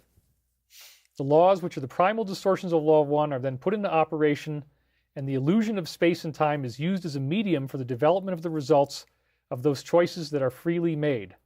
Thus, all entities learn, no matter what they seek. All learn at the same time. Some will all learn the same, some rapidly, some slowly. So again, over space and time, you end up eventually disintegrating. You have to reincarnate. You have to go positive. The universe essentially forces you to go positive. James 4:7 says, resist the devil and he will flee from you. Negative messages are not worthy of recognition. David, you are amazing, says Sharon Tandy. Thank you very much. All right. So at the same time, you mentioned some of the landings of our people. You mentioned somewhere the Orion group. We talked a little about them, but why do they land here? What is their purpose? Well, the answer is pretty simple. Their purpose is conquest, unlike those of the Confederation who positively wait for the calling. The so-called Orion group calls itself to conquest. What do they have? What's the objective with respect to their conquest? As we have said previously, their objective is to locate certain people which vibrate in resonance with their own vibrational complex and then create an elite where they enslave the unelite, as they call those who are not of their Orion vibration. So there you go. It involves a direct cooperation with people here on the ground. They need boots on the ground. That's a very important point that you're seeing right there. And it's one of the last points we're going to close on here before we go into our summary arguments. But again, certain people vibrating in resonance with their vibration who then enslave everyone else. And so this is very, very interesting that this material came through in 1981, about there's an extraterrestrial component to this. And, you know, we'll talk more about this in subsequent shows, but it's very, very fascinating that this all showed up here. Then we have crusaders coming to this planet for mind control purposes. How do they do this? As all, they follow the law of one, observing free will. Contact is made with those who call them. And so, yes, there are ways to call them that involve, you know, the things that we're now seeing coming to light that are very scary and very, you know, as I've said many times before. This is a working technology that actually gets you in touch with negative beings who will then be willing to help you and help you become part of the elite. Those upon the planetary sphere then act much as do you to disseminate the attitudes and philosophy of their particular understanding of the law of one, which is service to self. These become the elite. Through these, the attempt begins to create a condition whereby the remainder of the planetary entities are enslaved by their own free will. Wow. They give you the choice. You don't have to do this. It's up to you whether you want to or not, but we're going to put heavy pressure on you. And so again, we don't want to be done. We don't want to do this by our own free will. We want to resist against tyranny in any way that we can. And the elites are the ones that are pushing this on us. So this is very interesting because there's this hidden background to it, this higher level coordination from this extraterrestrial source, which again factors in very nicely with everything that we're seeing now. So as all this stuff comes to light, as all this upsetting information comes into view, we're learning about the truth. We're learning about what's really going on here. And we are definitely taking stock of what's going on and looking at how this can work. So I'm going to just make a note right there. Let me take a look at what we got coming up here. Let's see. Okay, so I'm going to give you a little bit of this And this really, really is interesting because modern UFO lore is definitely talking about some of the same stuff that the Law of One was saying. It's fitting in beautifully with the Law of One material. So here's one example. Company officer Jim Semivan drops a chilling line. I have met with people who I know are in the know. One of them told me the truth is indigestible on the reality behind UFOs, non-human intelligence. What was he told? And then this actually came out on IBI Times. UFO whistleblowers claim Earth is a cosmic farm where aliens harvest human misery. I mean, this is now going mainstream. And it was on Microsoft Network. MSN had this as an article. Same stuff we've been saying for so long. I could not believe this, that this actually showed up, you guys. A growing wave of UFO whistleblowers is claiming that Earth is not just a planet, but a cosmic farm where extraterrestrials feed on human misery and harvest negative emotions to fuel their own evolution. This is what the Law of One says. And that's one of the sources where that meme got started, you know. I think it's actually true. Is a chilling idea straddling the line between science fiction and metaphysical speculation. The concept of humans as energy sources began with Robert Monroe. I don't know if this is really true, but this is the narrative they're spinning. Pioneering researcher into the out-of-body experience. In his 1985 book, Far Journeys, he describes a vision in which non-physical beings revealed that Earth is a kind of garden, producing an energy that he called Luch. There you go. This energy, essentially a form of universal love or emotional vitality, was created naturally by living beings and used by higher entities to fuel their growth and evolution. Monroe's original depiction was neutral and even positive. He emphasized Luch was a symbolic energy. Humans and other life forms produced it. Higher beings use it to generate more complex life, enhancing creation itself. Well, yes, but the energy can also be used by the negative, and that's the part that, although Robert Monroe didn't get into, it isn't like something new. It's a timeless concept. There was no suggestion of malevolence, just a metaphysical cycle of giving and receiving. Over the next decade, this neutral idea was reinterpreted by online communities and conspiracy theorists. By the late 1990s, writers began describing Luch as negative emotional energy that was deliberately extracted from humans. And then this shift transferred his vision to a darker narrative where we are on a prison planet. We are seen as involuntary energy producers. That's also in the Matrix, right? And the higher beings were recast as deceptive entities exploiting fear, pain, and suffering for their own benefit. Well, this is definitely confused. But you get the idea. I mean, the Law of One set us straight. David played a major role in popularizing this reinterpretation, David I there. He combined the Luch concept with his reptilian theory and claimed these shape-shifting beings secretly control human history and societal structures. Over time, the narrative merged with neo-Gnostic ideas where these reptilians are equated with archons or demonic overseers, creating a sprawling modern mythology in which Earth itself is a farm of misery. And yeah, so that's pretty interesting stuff there. Pretty interesting stuff there. Let's see what else we got here. Put this in here.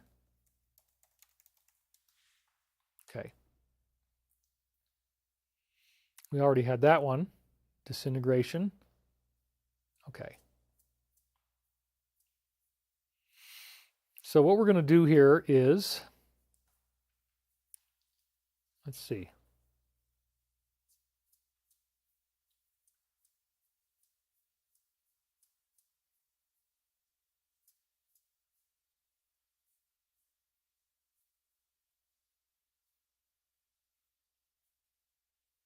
All right, give me a minute here.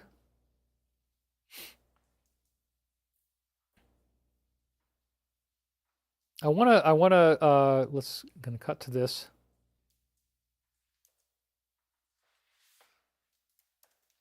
I always need more slides than I need to have, just so that I make sure that wherever we are in the show that I don't run out. You know, that's a very important point. I don't want to run out, because you never know how long it's going to take to get through this stuff. It could take more time or less time. But this is a very beautiful Law of One quote. You are everything, every being, every emotion, every event, every situation. You are unity. You are infinity. You are love light, light love. You are. This is the Law of One.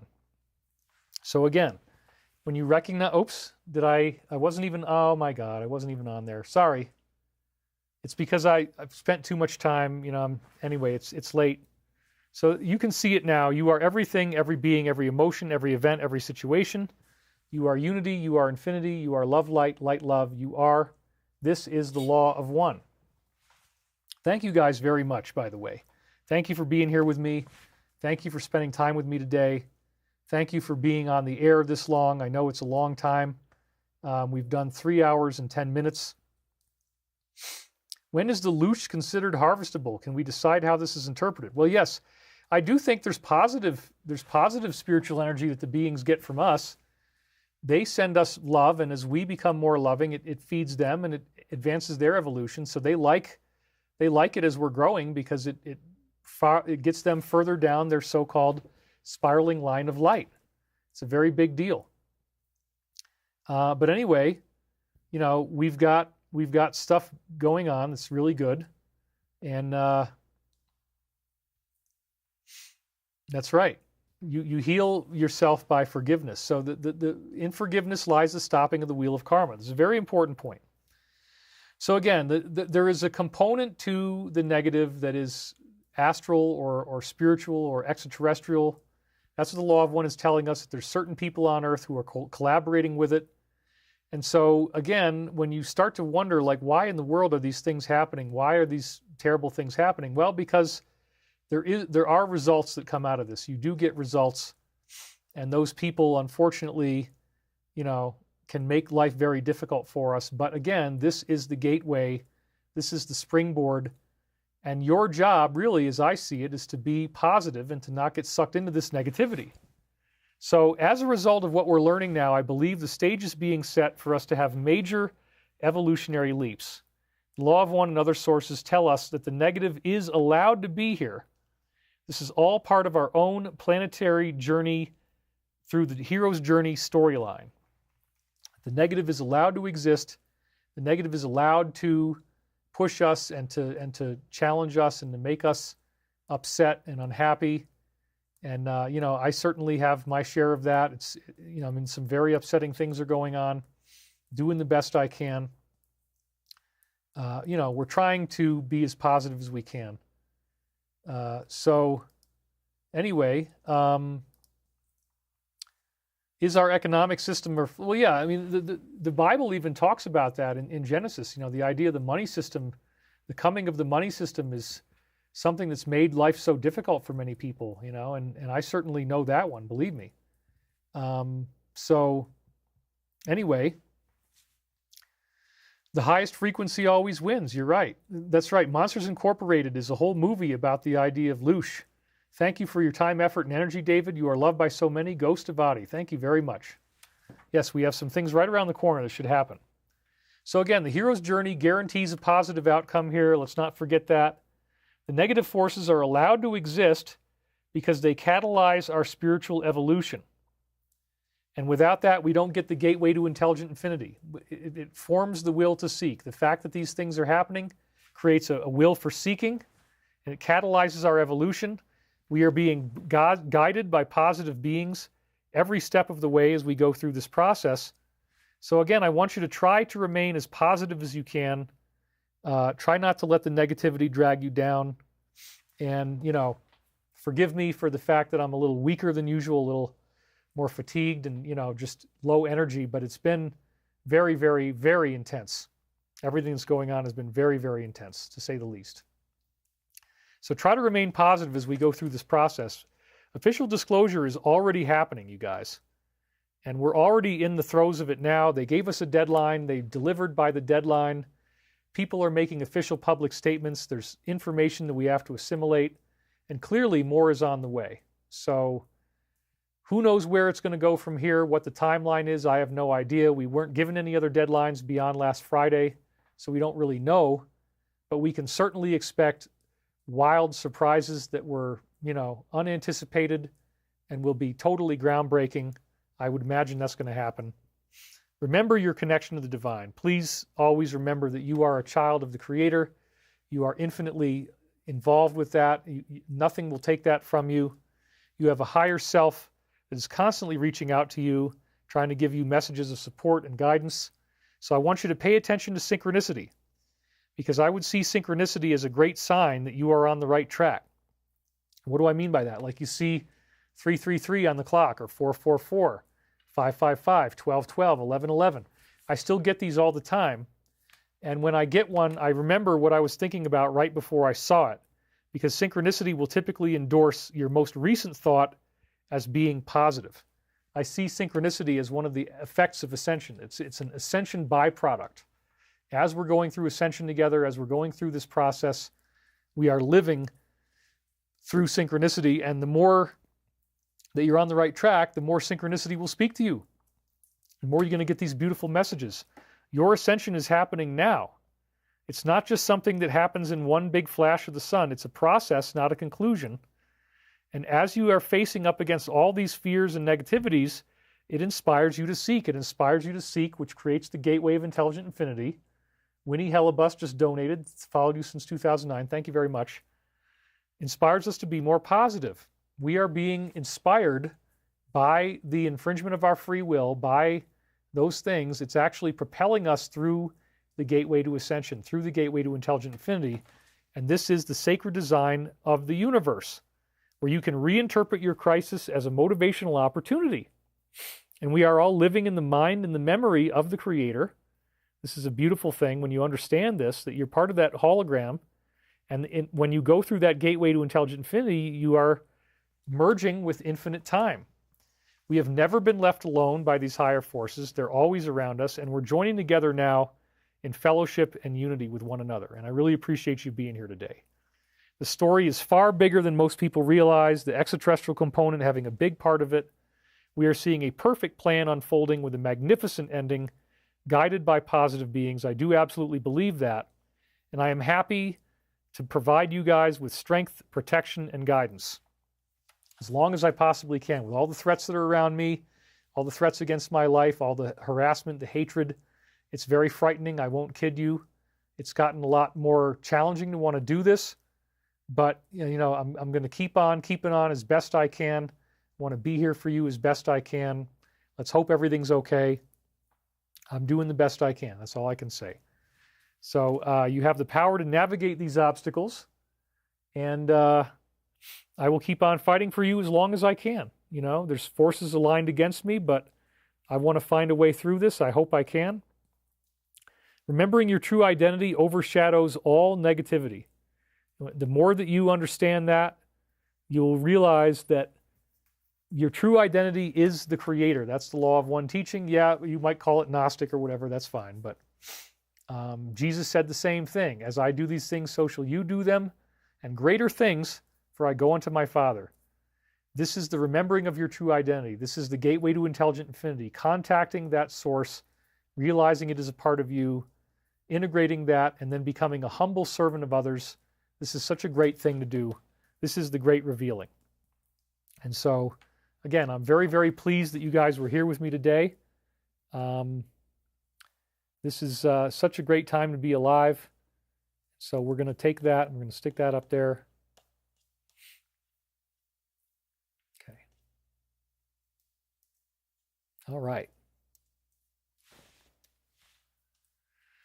So look, it's this is the great revealing. This is what we're dealing with right now. Everybody's got the same stuff. We're all working on similar things. And I'm happy that you're here. I'm happy that you joined me today. And so now, without further ado, we're going to do our global peace meditation. And before we do, let me just read a couple of your comments. Who do you talk to about your stress and life issues? I have a few very close friends who I talk to about that stuff, and they've been very good for me. Please pray for Nick Pope. He has cancer. I heard about that. Stefka Filipov donated. Thank you very much. $50. Miles Servant, since we are all one, here is $10 from me to you, also from you to you. Thank you very much, Miles. I really appreciate that. You guys came in the last minute with the big save. So, Tracy B., I wish I could tell you about all these amazing synchronicities I experienced on my anniversary after my husband passed in September. That's really great, you guys. Oh, Aaron Green donated $50. Thank you for all your positivity. Sending love from Alaska. That's awesome. So yes, I'm very blessed. I'm very pleased that you guys are here with me today. let's spend a little bit of time now in meditation with one another, okay? Let's just do that right now. Okay, so I'd like you to close your eyes, put both feet flat on the floor.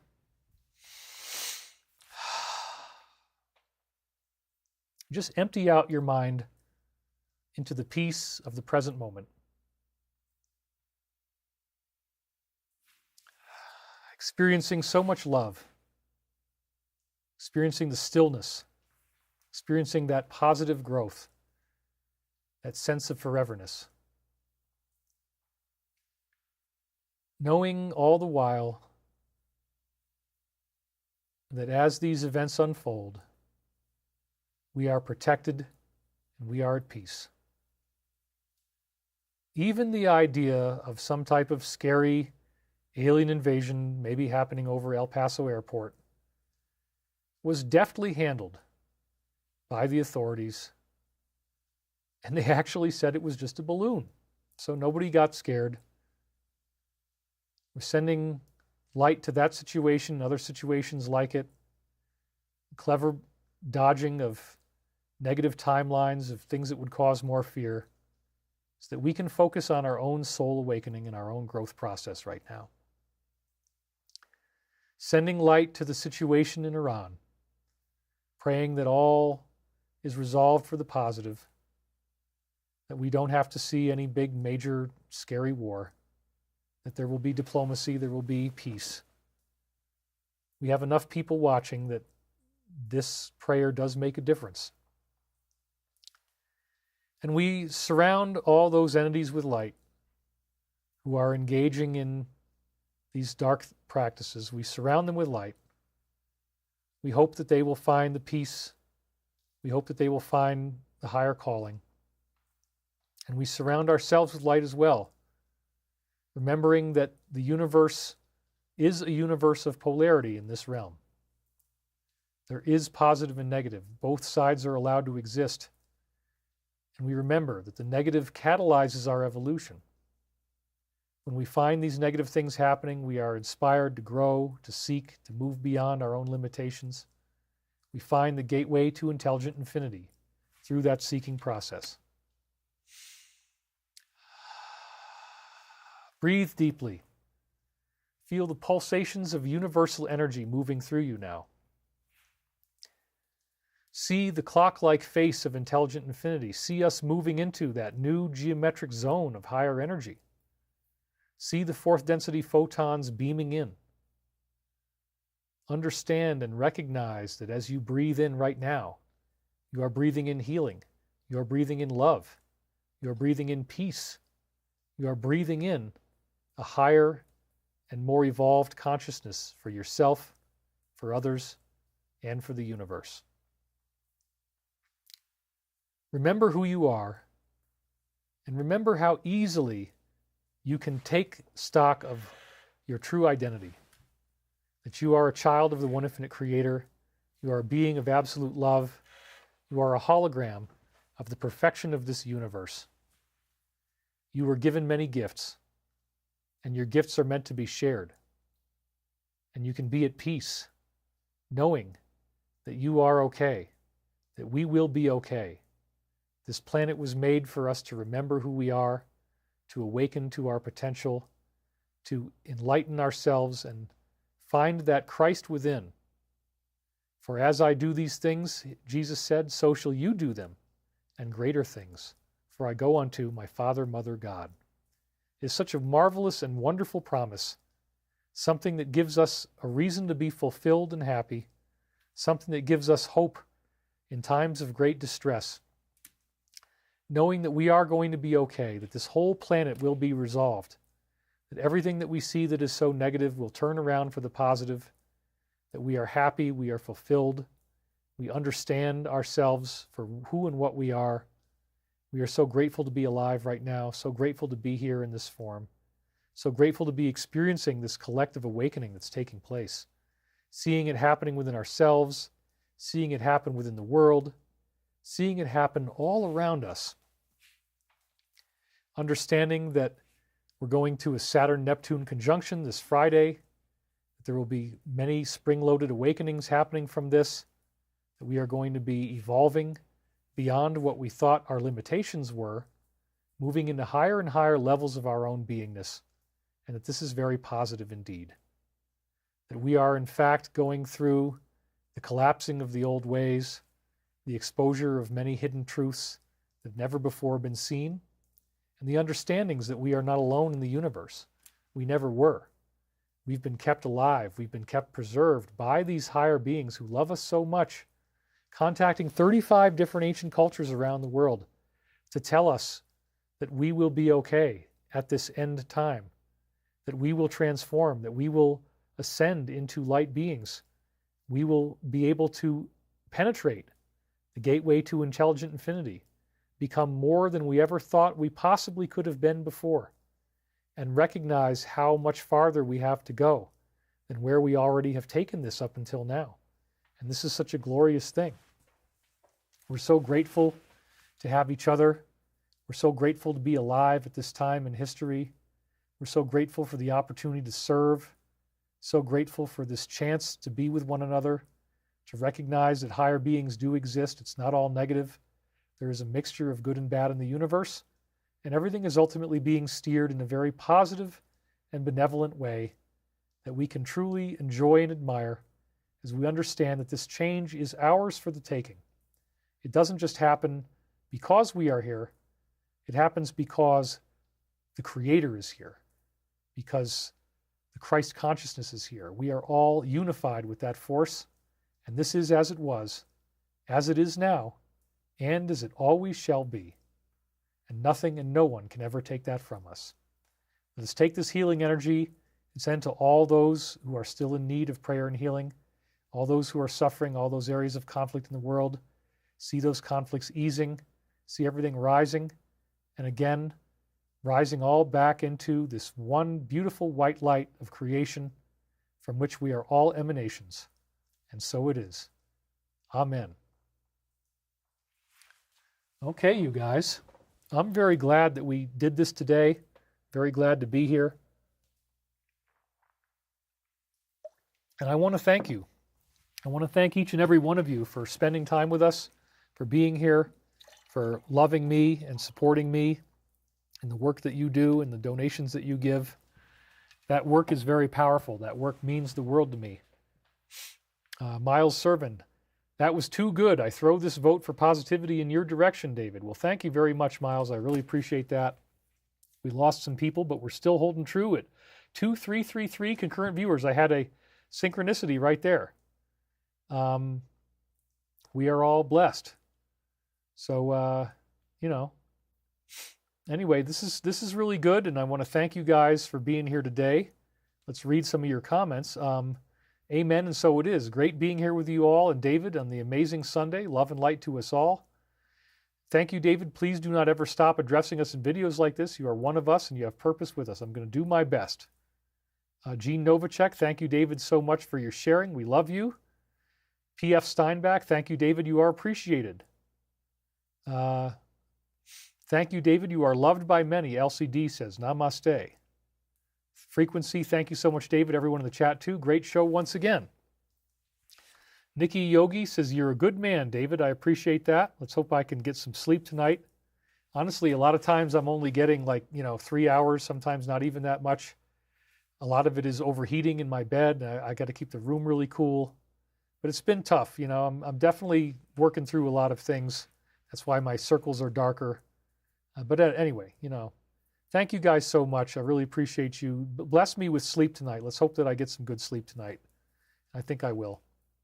Have a great week, everyone, says Kay Meadows. Thank you for all you do for us, David, says Alexia Oaks. Try oregano oil. It stinks. Lively, powerful meditation, says Kieri and Quantum Go Time. Yep, I got that one right. Thank you, David. You are kind and helpful. I'm going to miss you guys. I never want to get off the air. I love to keep on going. But we're going to do about 3 hours and 33 minutes like I like to do. Run it right around there. Hopefully that'll be what's good. Sleep well. Sending prayers for good night's sleep. I believe we are all having trouble sleeping, me included. Yeah, there's a lot of pressures on me right now, as I've been saying. Life is very difficult. I'm not the only one. I know that. But, you know, it's challenging right now. I won't kid you. And so, you know, I'm doing my best to be healthy. That's right. Take magnesium for better sleep. I did that the other night, and I got like almost 7 hours, which is really, really incredible. Worry is borrowing fear from tomorrow. Don't do that, says Kindness for Critters. Thank you very much. Yeah, I like what I'm doing here. Sorry about the keywords. We're confused what we could and couldn't say, says Prince Royal. It's okay, man. I just want to make sure that, you know, everything's all right and that we can keep it family friendly. What a beautiful and important meditation. Bless you, David, everyone who stayed with us. I love you so much for being here with us like this every week. You make such a difference. Yeah, I got to admit, this was a tough one. I had some emotionally challenging things. It's been a very intense week, and I'm just trying to get back on my feet here, but I showed up for you guys, and I said, what better way to go than to focus on the gateway to intelligent infinity, focus on this most beautiful law of one teaching, and how we can benefit from that in these times of what we're learning. Understanding also what the law of one said, that the negative works with, you know, people here on Earth, certain people here on Earth. It starts to make a lot more sense. 1981, they came through with that information, so relevant to everything that is going on now. We've become dependent on you. How can we resolve this? Well, just, you know, I don't know. I'm trying to just be here for you guys every week. I'm kind of amazed I was able to pull this one off. I kind of had to throw this show together at the last minute, but it still came out really well. I'm really happy about that. We are one, says Denise Roberts. Peace be with you. Hello, Galactic Jedi. Thank you guys for being here. Thank you for all the work that you've done. Thank you for the donations, and thank you for your comments. I'm very grateful to you. Sleep well, take care, and good luck, says Gary Hyder. May you find relaxation in the palm of your higher self's hand and sleep in peace and calm. Magnesium and aloe will help with sleep and eliminations. That's a really good idea.